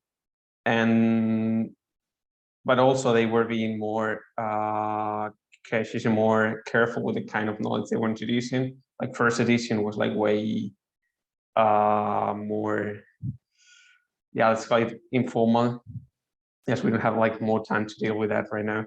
And we also presenting some kind of a direct proposal from which we could work with those stereotypes, and which I think I attached it to the material I sent. It can be updated every year, since like the new stereotypes proposed by students every single time you use that activity can be implemented, can be introduced within the activity, and that lets you know like the way they understand like not only Spain or not only Argentina and all the Chile, the place where you're working, but also the other regions or the other countries like their classmates are coming from or studying from, and eventually that creates like a lot of new knowledge that would be a little bit harder to bring to the classroom if you don't really start working from those stereotypes they already had. And I think that's it for the time we have. Thank you. Thank you for listening. No, that's fine. Thank you very much. Yes, being a teacher of Italian, I can relate to stereotypes reaching students way before a language tuition, actually. So it is definitely something that we need to leverage on rather than just keep it out of the classroom, as you say. And finally, we have Livia Manzini from the University of Birmingham. Thank you very much, Livia. Hello, everyone. Thank you for the invitation. Thank you for the wonderful presentations. And so very briefly, my presentation regards the use of drama techniques to teach communicative skills. And in particular, I have devised materials based on drama techniques in order to teach pronunciation and intonation to first-year beginners and second-year intermediate and advanced students. And in particular, I focused my attention on two types of different exercises. So the first exercise is loops, which are very brief dialogues based on everyday language and very basic grammatical rules. And so they were particularly helpful with first-year beginners. And the characteristic of these loops is that they consist of very a few number of lines, and the last line can act both as an answer and a question to the first line. So basically, students can repeat them an indefinite number of times, and by using different intonation, pronunciation, different emotional status, and so they can practice specific communicative skills that are not quite addressed during modern language classes. And the second type of exercise that I focused on is actually taken from a very well-known textbook, and it asks students to perform a dialogue taken from a very famous movie, and to pay particular attention on specific communicative skills. In this case, I used this activity with advanced students, asking them to pay particular attention to the Sicilian accent and to try to perform it, actually. And I wanted to include in my presentation materials that I devised myself and also materials taken from textbook, because I really think that it's very important to combine together not only new materials that we can devise from scratch, but also very good teaching practices that can already be found in textbooks, especially during a very difficult and challenging time as the one that we experienced during the last academic year. And especially the activity taken from the textbook has helped me in developing new teaching materials, which combine together loops and drama techniques, and which ask students to create from scratch the loops based on a specific literary text or movies that were analyzed during the lectures and seminars, so that they already knew, in order to practice formal, informal language or specific grammatical rules, for example, or in order to focus on pronunciation, intonation, or different aspects. So in order to help them in using autonomously and in experience and in practicing autonomously communicative skills that are not very addressed in class. And yeah, that's it. Fantastic. Thank you very much, Livia. Do we have any questions for our asynchronous presenters? I have popped in the chat the link where you can find the recordings for your, if you haven't done so already, for reference. Visya. Thank you. I have a question for Angelo first, and then maybe Patricia, if there is time. Angelo, many thanks. Again, I'm fascinated by your project because it actually sort of goes a bit against the sort of mainstream kind of learning, in the sense that we tend to accommodate a little bit this increasing difficulty in concentrating that we experience, and not just students, but ourselves as well, in a sense, which is due to the way in which we live these days, I guess.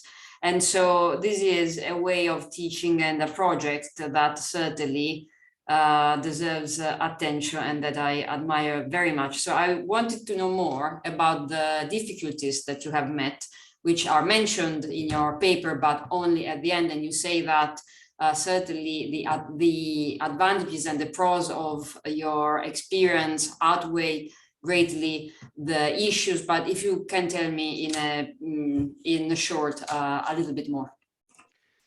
Thank you, Vista. Yeah, I'll try to answer it in a nutshell. Is this? Yes, you're right. I went against the grain because this is not what we do in the university, unfortunately, from my personal point of view. But my personal opinion, and please correct me if I'm wrong, is that language is expressed at its best in literature. Then we can discuss, if you like, this author or the other one. But language at its best is literature. So for me, it's impossible to teach language without showing to the students language at its best. So I selected, for instance, Pirandello, and I said it's a different type of languages. And then I selected the book. Apart from the type of language they use of present perfect or past absolute, that which is an inner core inside this, is to show the students how they can read in another language and get a meaning that they would never get in translation. So that is the main, and also I introduce an oral exam in which they come and they talk about the book and the short story, because I don't ask them an essay, they have to talk to me in Italian. So the learning objective is reading, certainly in Italian, but also the spoken part of the language. So they have to come reproduce what they have learned, not what I have said, what they have learned. So as a learning objective, you have the reading and you have the speaking part of the language. If it makes sense, I think it's what I have tried to do. Of course, the project requires much more to implement, much more other things in there, because it's not perfect. And of course, if you have any suggestion, please leave in the chat, and I'm take them on board. Difficulties mainly is one: some students, they do not read. Simple as that. They I don't know, either they don't like it, they are not used. They have told me they don't even read in their own language. Said, oh, I'm not used to read books, I'm not used to read short story. So it's difficult to get them to read, to get them going. Once they go, then you can achieve 80 with someone, 50 with somebody else, 40 with. But the most important difficulty I have is to focus their attention and to make them read. Of course, and giving people motivation to read, reaching out to their intrinsic or extrinsic motivation is a challenge that we have been facing, even teaching subjects other than language. So we're certainly not new to it in a sense, which makes it perhaps less daunting than it seems, because it's the old question: how do I get my students to read this short story for the seminar on literature? Because it's something that I have experienced. So, but I am very fascinated by this project, and it is certainly worth pursuing it further, as far as I am concerned. Obviously, I think that we need to move on to the other papers, but if there are questions for the authors, they can be popped in the chat and they can answer them in written form. Yes, by all means. Sorry for cutting this short. It was very interesting, but we can continue the Q&A at the end, of course, and through the chat. So thank you very much to all of our asynchronous speakers for their papers and for being here and answering the questions. Thank you. Now, the next paper will be delivered by Lauranne Lefrançois and Clara Díaz Bayón, both lectors here at the University of Kent, respectively in French and Spanish. And they will present on the integration of culture and language in modern foreign language teaching, the case of the year in a language with particular attention to French at the University of Kent. Thank you very much. Okay, thank you. I'm going to share my screen.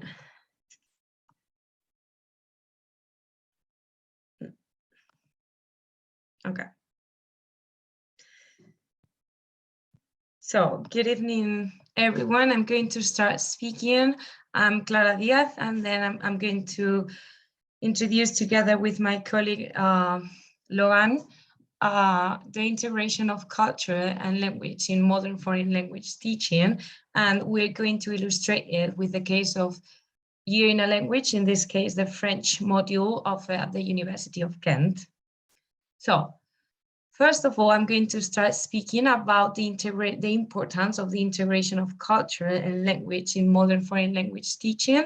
And then Lauranne is going to apply some of the ways we can work on cultural aspects and how they did it in the year in a language, in the French module specifically at the university. So she is going to first talk about the program itself, and then she is going to illustrate us with one of the activities they just implemented in the module.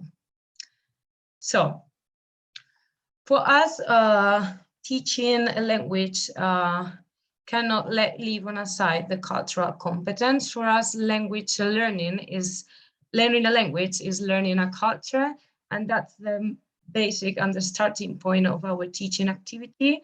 For us, it's really important to make our students competent, not only in linguistic aspects, but also culturally. And this is also a reflection I've been doing the last years, because I, not only as a teacher, but also as working in language exchange programs, traveling to English-speaking countries with Spanish students that wanted to improve their linguistic ability in English. I've seen how some of them, even though they were actually pretty fluent in English, they really struggle with cultural contents and how they, these cultural misunderstandings that they faced when they were in the UK or Ireland or Malta, they just led to a really stressful situation. And this situation actually affected their linguistic competence. So this reflection and how I observed this in the last years with these students that were quite good and fluent in linguistic terms, but actually they had a real problem in cultural competence. They just, in the end, they just had faced issues when traveling abroad and put into practice all the contents and all the knowledge they've been acquiring as language learners. So when I did a small research on actually how books deal with the modern foreign language textbooks deal with cultural competence. And then I wanted to quote, because I think it's quite relevant quoting at this moment, Professor Menendez Garcia. She is a professor at the University of Granada, and she actually did a research on English as a foreign language textbooks and how they deal with the socio-cultural content. And she found out that only in 20 out of 174 units that she analyzed, it dealt explicitly with international and intercultural issues. So actually, we can see that there is a real problem And for me, it's not only in English as a foreign language textbooks, but also in my case as a Spanish teacher, in Spanish as a foreign language textbooks, and so on in the French ones. So we actually thought how we can improve our students' cultural competence while they are learning Spanish or French or Italian, whatever language. So we thought that one of the best options was introducing an artificial and international exchange program in the classroom. Why? Because as I said before, I've been working in this for the past years, and I think it's one of the most adequate environments in which someone can learn a language. So why shouldn't we introduce this context into our classroom so we can make the most of the language experience of our students, even though they are not there, but we can also take advantage of it and introduce some features of it and make the linguistic competent better, and also the cultural one, which is really important for us. So actually, thanks to this international exchange program, we are also going to introduce daily life situations that are going to help and keep our students engaged. Why? Because sometimes we can feel that there is an actual problem when our students are learning and they cannot make a direct connection and relate, and they cannot establish a relation between what they are learning and how they can actually use that knowledge that they have in the classroom, how they can transfer it to the real world. Because sometimes they just blocked and they cannot make a direct relation between what they've been learning and how they can use it when they travel abroad. So these daily life situations that this international exchange program allow us to introduce in the classroom are going to make this learning experience more natural and organic. And actually, when our students are going to travel abroad and they're going to face this situation, they are going to be familiar with them and they are going to be able to use the language efficiently. Then we are also going to be able to avoid stereotypes and also visualize minorities. I'm going to illustrate it later, but this is also something very useful and important, not only as non-native speakers, but also as human beings, to avoid stereotypes, being aware of them and actually avoid them when we travel abroad and when we also are talking with someone from the country that we are learning or from other countries, because of course, stereotypes in Spanish are not acceptable, but also in other countries and other languages.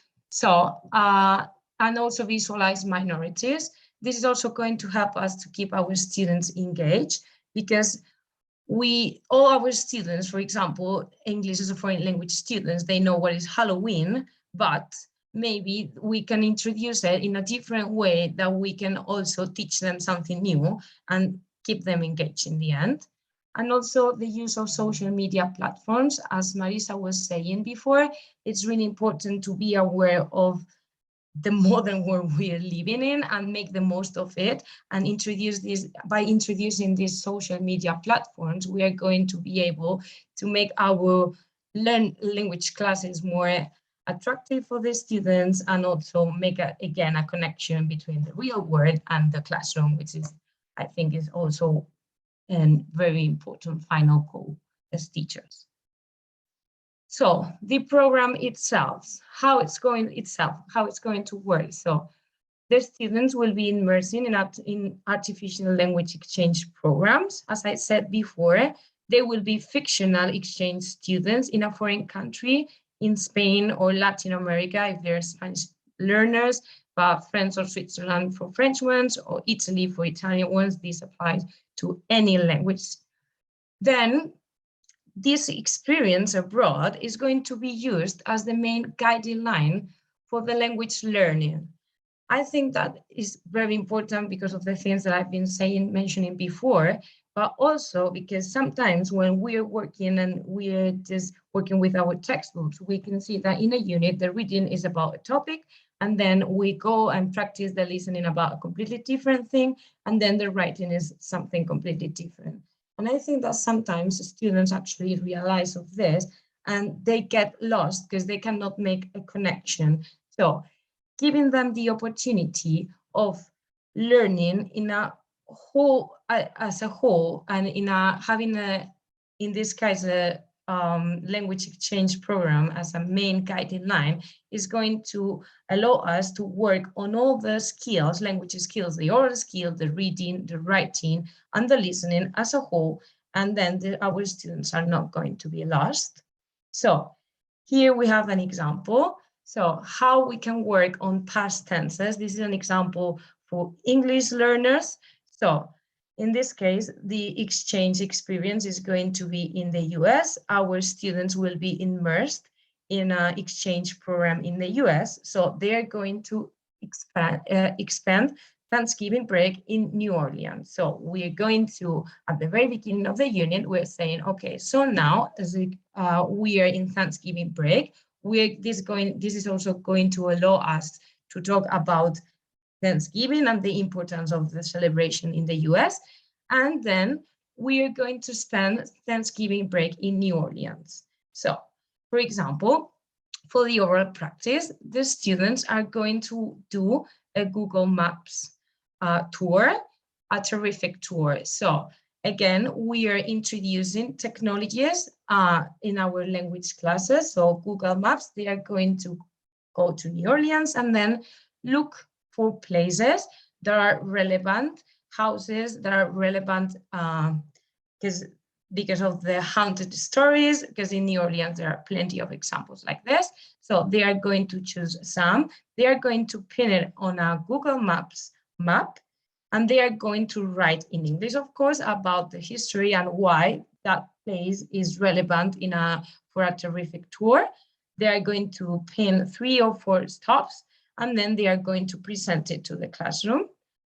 Then, for example, a good reading activity would be a text about the evolution of Dia de los Muertos in the Anglophone world. Thanks to this, we are going to make visible the Hispanic community in the US, how big it is, make our students aware of it, and given also the place they deserve and they actually have in the US as the huge community they are. Then for the listen activity, we will present a video about Halloween, facts and misconceptions, for example.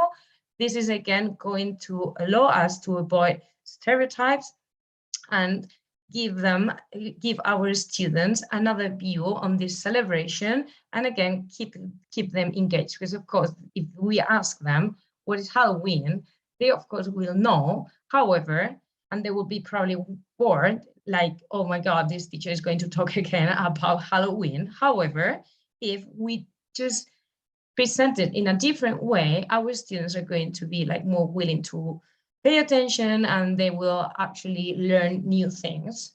And finally, for the writing activity, they could do a lab book about a horror story they can make up, and then make an exhibition with all the lab books from our students and with the activities they include. And also other students, they can read the stories and then do the activities that the lab book includes. And then we believe that it's really important to give our students time to reflect on all this content. So we believe that they should create a blog, and also they can also do an Instagram profile if they feel more comfortable with this platform and they think it's more mainstream than a blog. It's totally fine for them. They can choose at the very beginning of the year. And this Instagram or blog, they are going to use it as a reflection. So they are going to write on this blog or Instagram about reflections about the artificial language exchange program and the things they've been learning. So, for example, they can upload an Instagram post about Thanksgiving break and what they did, and then make a reflection on it. For example, they could say, so today we're going to spend a week because it's Thanksgiving, and then they can make a reflection and explain what is Thanksgiving, what they've learned about Thanksgiving, and then make a reflection about other ways of living this horror experience, for example, in New Orleans, and then how the Hispanic community is also very important. So in the US, Dia de los Muertos is also quite relevant, and also new things they've learned because they are living now in the US. So they've learned new things about Halloween and what they like the most of the new things, and telling their readers that probably are back in Spain if they are Spanish learners, tell their friends about these new things. So I think this block is also very important, and we should give them our students time to reflect and interiorize all these new contents they are learning and reflecting. Of course, we know that it's impossible to make our students fully competent in cultural terms. That's pretty obvious, but it's also this program is also going to allow us to make our students aware of the fact that there are cultural differences. They know some of them. Of course, they don't know all because it's impossible, but they are going to be a little bit more open. So when they are going to travel abroad, they're going to be aware of the fact that it's not only a linguistic exchange thing, but also a cultural one. So we will probably minimize the cultural shock that they are going to experience, because of course they might not know everything that they're going to see because we cannot work on it in class, but they are going to be aware of the fact that there are cultural differences, but they will be more able to deal with it in a better way. So now my colleague Lauranne, she is going to present the year in a language and how they work on some cultural contents on it. Thank you, Clara. Good evening, everyone. First, I want to apologize in advance for my weird voice today. I've been sick and my voice is still recovering from it. So I'm going to introduce to you the Year in Language program, which is a brand new program offered by the University of Kent. It's the first year we're doing it. Currently, we have 4 languages taught. We have Spanish, Italian, German, and French. I hope I'm not forgetting any. My colleagues can let me know after if I forgot a language. So I co-teach the French module with my colleague Clara. So this program is quite different from the usual modules offered by our department. In this one, the students can either take the course either as an additional year after they've completed the main degree, or their main degree, or they can take it as a 3rd year, so in stage 3 intermittent course. Either way, it means that the students are only registered for this course and they don't take any other module. Hence, they can, or they should at least be able to focus on learning the targeted language. It's a really intensive program. Usually students have 3 to 4 hours a week of teaching. In this program, they have 10 hours. So quite a lot more than the usual modules we have. With this program, we aim to immerse the students within the language and its culture. So even though the students remain in the UK, we try to kind of create an artificial bubble of French within the classroom, but also inside the students' home. So we ask the students to take an active part in the language process, as you'll see in the activity I'm going to present shortly after. In terms of level, the students are expected to be full-on beginners when they start. And then we plan to bring them to the intermediate level at the end of the 2nd term. So they should go from A1 to B1 in 2 terms. So our concern while starting this program was, how do we go through 3 levels in 2 terms and not make the module quite repetitive, redundant, and to keep the students' attention, keeping them focused, engaged, and as I like to say, to keep them entertained. Because nowadays I feel like with teaching online, I feel like an entertainer rather than a teacher sometimes. So our approach with my colleague was to integrate as many media as we can in order to vary and diversify our teaching. Clara, you can put the next slide. Actually, no, the next one as well, because we don't have time. Yeah. So for instance, we've created a Padlet where we store many resources that the students can use. So not only did we put some links on grammar, but we also offered many suggestions on music, on films, TV series, what else? We have podcasts, also some Francophone culture, because for us it's important not to focus on just French as the country of France, but the Francophone culture, because I come from Switzerland, for instance. Additionally, we've created a Spotify playlist, including some classics and some contemporary artists to let the students discover old and new songs, which we also add within our teaching activities. Some students also contributed to the playlist, which was very gratifying, because when you actually notice that the students are using the resources you give them, it's quite an achievement. In addition, every 2 to 3 weeks, we have colleagues from the French department who come and they give a lecture on various topics related to French and Francophone culture. And you have the lists on the PowerPoint. So we have topics such as the Reunion Island, Switzerland, the apéro culture, rap culture, but we also have some more traditional topics such as linguistics and history. Next term, the students will have to write a report on the chosen lecture. So these lectures are really included within in their assessments. Sorry. And we try to give we try to give them quite a wide range of topics so that the students can discover things that they wouldn't necessarily come across or think of in a traditional classroom.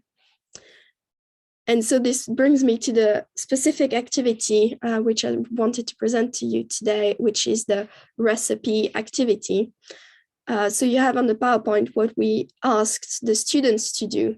So in a group of 2 or 3 students, they were supposed to invent a recipe blending kind of French culture or French cuisine and British cuisine, if we can consider the British cuisine something worth using. So they had to create they had to describe the ingredients, explain the specific steps using the imperative, because we just had seen the imperative. And we asked them to film themselves. And we said that we would watch the videos on the next Friday. And we also asked them to put it on Teams, because we often use Teams nowadays. So our goal was not only to make them... I'm very sorry, may I interrupt? Can you wrap things up, because we are running a little bit late at the moment. So may I ask you to conclude in about a minute? Thank you. Yeah, sure. So we wanted them to practice grammar, but also to be creative. And I was quite afraid of this activity, because it was the third week of the term. So they didn't really know each other. They had just began French, so they didn't really speak the language. But what they did, and Clara, you can put the last slide, not the next one. And put everything. They showed resourcefulness and commitment. One student, for example, didn't know how to edit a video. She actually used TikTok to make the video because that's the only editing skills she had.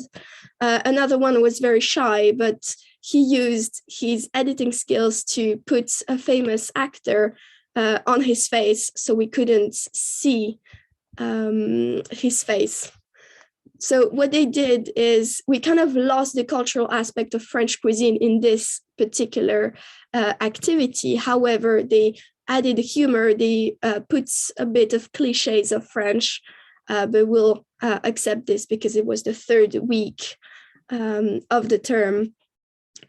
But yeah, so they really showed resourcefulness, and the best part I would say that was that they brought the cakes they made in class, so we could also eat the cakes together, and it really created a very nice atmosphere, and it built up the team spirit. And one last thing I wanted to say is kind of to link as well with the previous presentations we had. I think this activity really demonstrated the fact that this new generation of students, they grew up in the digital world, and they know how to use it, and they really thrive in it. And I think we as teachers, we need to use it to keep them engaged and to make it fun.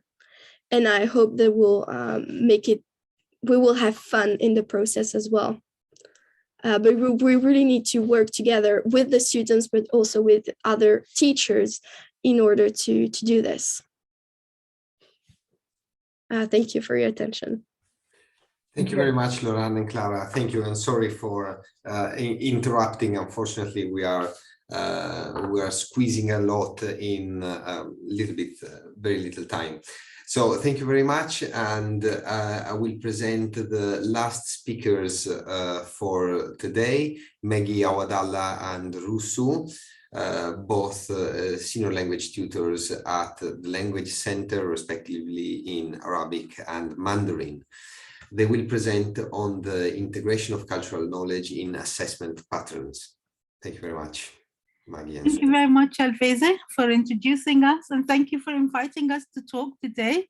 And this is really a wonderful gathering. So I will, with no further ado, I will start my presentation together with Rusu, who teaches Mandarin, like you mentioned, at the Language Center.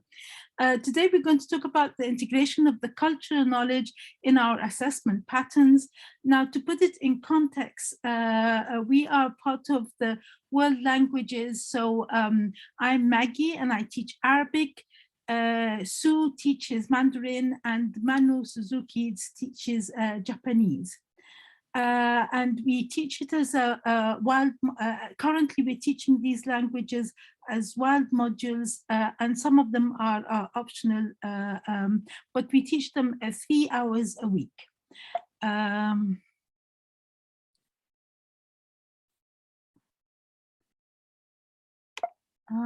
For some reason I can't change the, sorry. Right. So to put it, we're at the end of the night, so I'm going to tell you a quick story to set the scene. So we call ourselves the Three Musketeers, okay? Myself, Manu, and Sue. And there was reasons that we came together one summer, and we decided that the way we're assessing our students in the writing skills is not giving them the best experience in acquiring the language. We also felt, like the presenters before us, that we felt that we didn't have enough time, and the students were not exposed enough to the cultural aspects of our languages. So we thought that there was we needed to reassess how we work with the students in terms of their writing skills. So we thought that some of the benefits of incorporating cultural knowledge into the writing skill element of the language were as follows. So it encourages independent acquisition of knowledge in the target language, and we're at a university, so that's very important. It allows individual students to pursue their own interests within the parameters of the tasks set for each level. And it enhances the use of research abilities in the language acquisition. So these were all very positive things. There were some things that we were worried about, and one of them was plagiarism, okay, or that students will ask somebody else to help them in their writing, because this was going to be set up on Moodle platform, so it's on or something like Blackboard and Moodle. So it was set up there. It's set up from the beginning of the term, and the students will look at the tasks and look at the cultural information that they needed to write about, and they had a deadline towards the end of the term to submit their essay. And we felt that also this gives students agency. So it puts literally the ball in their own court. To achieve all of these goals, we created a threefold strategy to achieve this. So we discussed in detail what would the relevant task would work, in our modules that would be relevant to what they're studying. We also felt that in order to circumvent the plagiarism and to get the students thinking about what they're writing, we needed to create a submission sheet, and I'm going to explain that later on. And we thought that we needed to create a marking criteria that reflects the requirements that we set out in the submission sheet. So choosing the task, and we had a lot of discussions, the whole summer we will sit in the corridor and discuss things. So the main criteria was that the student needs to reflect on the vocabulary and the grammatical structures and the topics studied on the module.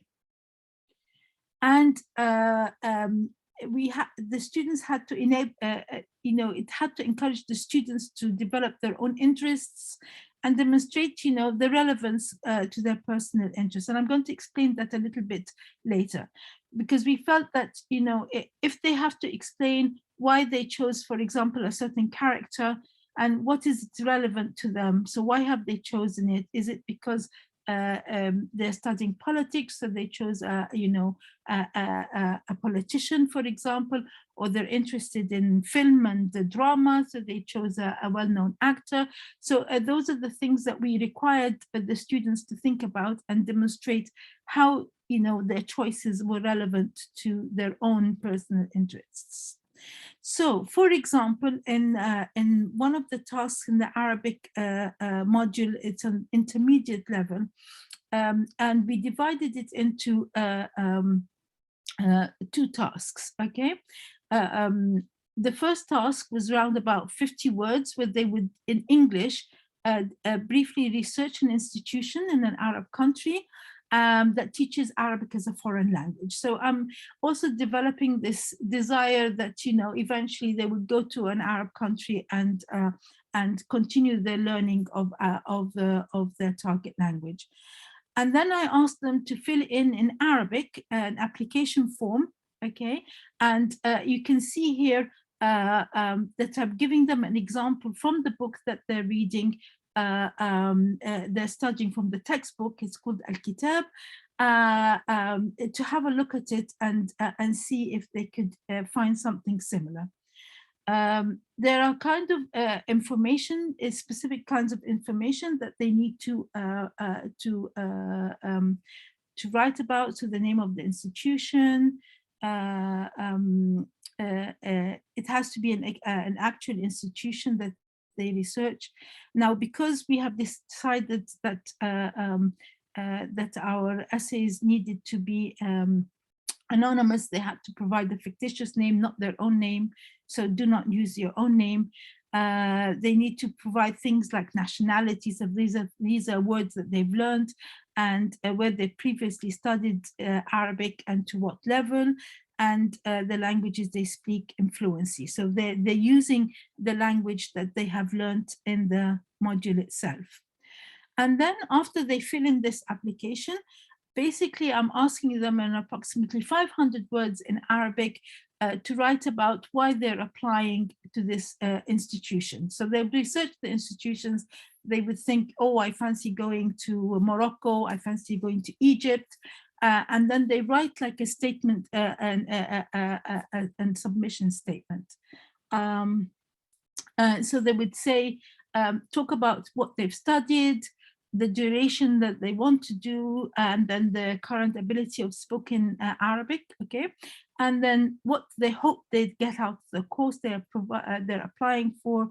And then the fifth one is what you hope to do once you're in that specified Arab country, so volunteering, sightseeing. So they would use the language that they've learned in the module and the modules, the previous ones. And then the third task, which is not really a task, is to complete the self-reflective section. And we're going to talk about the self-reflective section in a minute. So I'm going to leave the floor to Sue, and she's going to talk about her task in the pre-intermediate module for Mandarin. Thank you, Maggie. And also, I know the time is limited, and but I still want to say thank Maggie for spending the time and energy to finalize this PowerPoint. And while I was engaged pretty much in another program. Okay, thank you very much. And as Maggie mentioned, every different module with different levels, we will find a relevant topic task for the student to complete, and even different languages. We follow the same format, but you can see I only got 2 tasks here because the format looks simple, but actually the task itself not that easy. Okay, so but for example, this module student have only started for 20 weeks. So 2 terms come to this module. They haven't learned a lot, but this module and the previous modules, the task set up mainly for fact-finding. Okay, and in the meantime, they could read like information in English to find out lots of culture-related facts or other kind of relevant information. And for this one, they are set up for them to research one of the direct administrated municipality of China, Beijing, Tianjin, Shanghai, or Chongqing. So during their research, so the basic writing, they need to cover the following 6 points.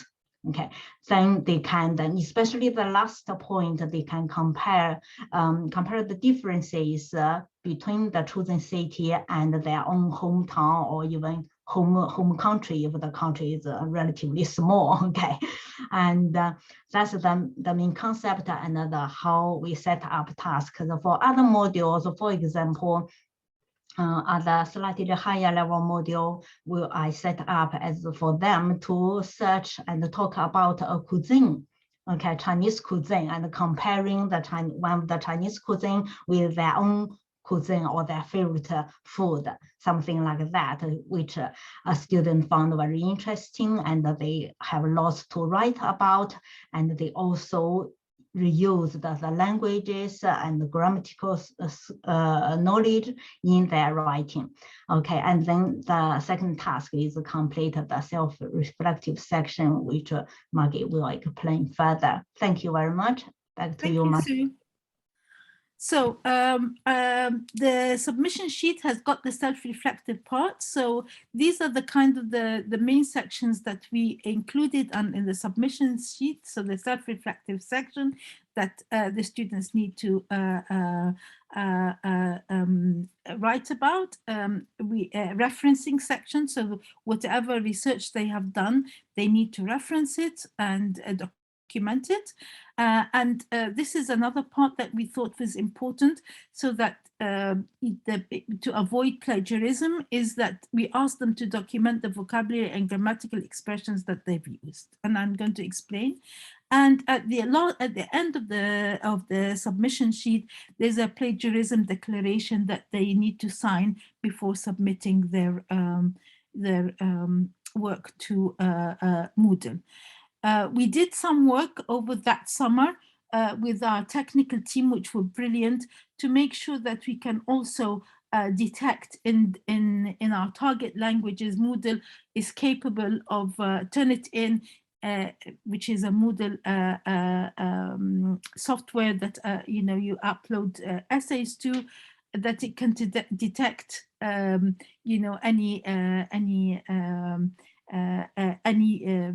replications of other students' work. So we worked really hard with the technical team to make sure that our languages actually Turnitin will pick up those, which you don't have that problem in European languages. But thankfully it worked, and we did a lot of testing to make sure that it does work. So this is the part of the cultural research, the self-reflective part that they need to fill in. So the first one is like a ticking exercise. Did they have a detailed research on the topic? Have they used appropriate range of sources? Have they written clearly and concisely? They demonstrated knowledge and gained in research, showed originality and independent thought, used appropriate expressions, and so on and so forth. Now, this part here is quite interesting, and this usually students, it helps us, set the scene for what they're going to write about. So what do you think you did best in the assignment? What do you think you did least well in the assignment? So any problems they had that they've encountered, and what is the most important thing that you learned in this assignment? And the better the essays are, this part tends to be quite detailed and truthful. And this is quite important because that it takes away from I'm going to get somebody to help me write it, because the student needs to actually self-reflect and show us that they're self-reflecting. And then the reference section here, we ask them to list all the resources that they use in their research, and then we give them the style sheet that they can do. So this is like any academic piece of work, they need to fill this out. And then this is the part that we thought that that also would help get the students to think about what they're writing and document. And this differs from one module to another, how many bits of vocabulary that we're asking them to document. So in the lower levels, we ask them to maybe document all new vocabulary that they have used in the writing, new meaning that something that hasn't been taught on the module. Okay, and then they write it, they need to write the vocabulary, its meaning in English. And so they're showing us that they're aware of what they've learned, and that they had to use these words because, they had to expand the horizons, but that's fine, as long as they tell us that they understand what they've been doing. Okay, and then again, we've got two sections in the grammatical. So we had section A and B. So here again, this is just an example. Here is 3 grammatical structures in this module that you used. So they need to analyze those. We point those out during the seminars. This is, for example, just simple things like adjectives. This is, connectives, things like that. And then we ask them to document that in their writing. And then section B in the grammar, anything that they got up to 4 new grammatical expressions. Again, if it's a lower level module, we ask them to document maybe everything. It depends on the module itself. So, but we ask them to document any new grammatical expressions that expressions that they've used that haven't been taught on the course. And then this is the plagiarism declaration. So in submitting this assessment for marking, I certify that all material contained in the assignment is my own work and the word count is accurate. I did not use translation tools, nor obtained any help from other persons for writing the assignment. And then they type or enter their essay here. So this kind of declaration is also enhancing their sense of awareness that this is something that we will not tolerate, okay? So now the thing that we felt that we needed to do is that the marking criteria, we needed to develop a marking criteria that reflects the task that we've asked for.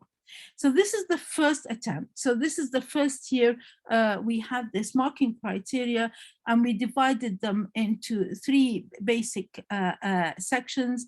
So knowledge and achievement acquired. So this is like this research part that they've done and how much they've reflected on their work. And then they've got the grammatical range and accuracy in the target language, and then the vocabulary. Okay, so the 3, and I just gave you an examples of the, you know, the three top tiers. So for example, the grammar is, if you go to the second tier, 78 to 72, the grammar is accurate and appropriate for the level. Majority of the sentences are accurate, etc., etc. When we came to do a wash up at the end of the year, we felt that the marking criteria as it was, it didn't allow us to link the referencing that we asked them to do to the mark that we are actually giving them. So we did this. We changed a little bit, okay, the marking criteria so that, you know, in the future, we could actually say, look, you didn't, we asked you to fill in the grammatical sections, you did not. Okay, so or you did it very well. So you're positively reinforced for you know, filling in these completely. And if you haven't, then you know, that lowers the criteria. So for example, here from the 68 to 62, the grammar sections in the submission sheet are very well documented and reflected in the writing. And likewise, the vocabulary section in the submission sheet is very well documented and reflected in the writing. So we linked the self-reflective to the marking criteria that would allow us, and also it encourages students to do it as an exercise of self-reflection. So we had very, very positive responses, both from our students. They really, really appreciate the work that we do with them. And they do feel that it has enhanced their ability to write. It gives them time to think about it and develop their writing skills. And this is the external examiner's report, for example, for Arabic. The aspects of good practice and innovation that I emphasized in my last report, relevant to Arabic language training to the student's degree, timely and useful feedback, design of written assessment that combines precision with creativity, continue to hold and impress. So that every year our external exams, even when we move from one external examiner to the other, they all really point this out as one of the things that they feel that is really positive. I'll leave that for Sue because this is Sue's external examiner. Yes. I'm very sorry, Maggie and Ru. May I ask you to conclude in about a minute, tops? Oh, okay. Thank you very much. Anyway, so Sue, it's okay. I'll just go quickly so that they felt that they would spread the word of your good practice in your university to colleagues in the circle and to share that. So some conclusions very quickly. So the overall outcome, we noticed there's an improvement in students' writing abilities. The culture, knowledge, and independent learning we felt was enhanced. We reduced the undue pressure on students, allowed them to develop their own writing skills at their own pace. And students had time to think about their sentence structures and develop their expressions when they're completing the task. Some very, very quickly, this is wrapping up. So best practice is to choose a task that is intrinsically linked to the target language material you're teaching. Create a task that is relevant to the student's own interests, so that it has that flexibility. Break down the task into manageable and easy to follow sections, that we did, and provide clear and precise instructions, and encourage students to reflect on their language learning acquisition and document this in their tasks, and to encourage students to engage with the vocabulary and grammatical structures they have learned in the module. And link the self-reflective elements mentioned above to the marking criteria. And at the end, to reiterate that plagiarism will not be tolerated in any shape or form. Thank you very much. I have concluded, so I'm going to stop sharing. Fantastic. Thank you very much, Maggie and Sue. Thank you. And sorry again for intervening. No. Unfortunately, we are running out of time. Actually, we are a little bit late, but I think we can open the floor to questions if there are any for our speakers, Maggie, Sue, Lauranne, or Clara. I know we have lost some attendees in the meantime, so. Oh. Well, it is certainly a bit late. I would have some questions, but I can ask them in a different sort of platform, or maybe even down the corridor. My interest is especially regarding plagiarism, because it is a problem that we face as language teachers every day, I think. But perhaps this could be the topic of next year for more forcibly. Maybe we can invite papers on this. So I think that unless there are specific questions for the speakers, Alvisa, we can send everyone home at this late hour. I just wanted to say one thing, sorry, if I may. I put the links of the two videos in the chat. And the first link, I really invite you to watch it because it's golden. So Thank you. Thank you. Definitely will do. Thank you very much. Okay. Unless there are any further questions, especially from attendees from outside the University of Kent, because at the end of the day, we can ask Maggie, Clara, Lauranne, and Sue questions in the corridor. Can I just add one thing to what Maria, by all means. I'm not quite sure what's happening now. Oh, okay, I linked on that. Sorry, is that we didn't have except one case of suspected plagiarism throughout the 3 or 4 years that we've been doing this, which we're very encouraged with. So I think the measures that we put in place have worked to a certain degree. Obviously, there's no guarantees for the future, but so far so good. So that's something that we're very happy with. Thank you very much. That's reassuring. Thank you. Thank you everyone for staying with us until the end. The hour is very late. I think Maria had a question or a comment. No, I just wanted to say very briefly, I realize it's very late, that I'm really super impressed with your tasks.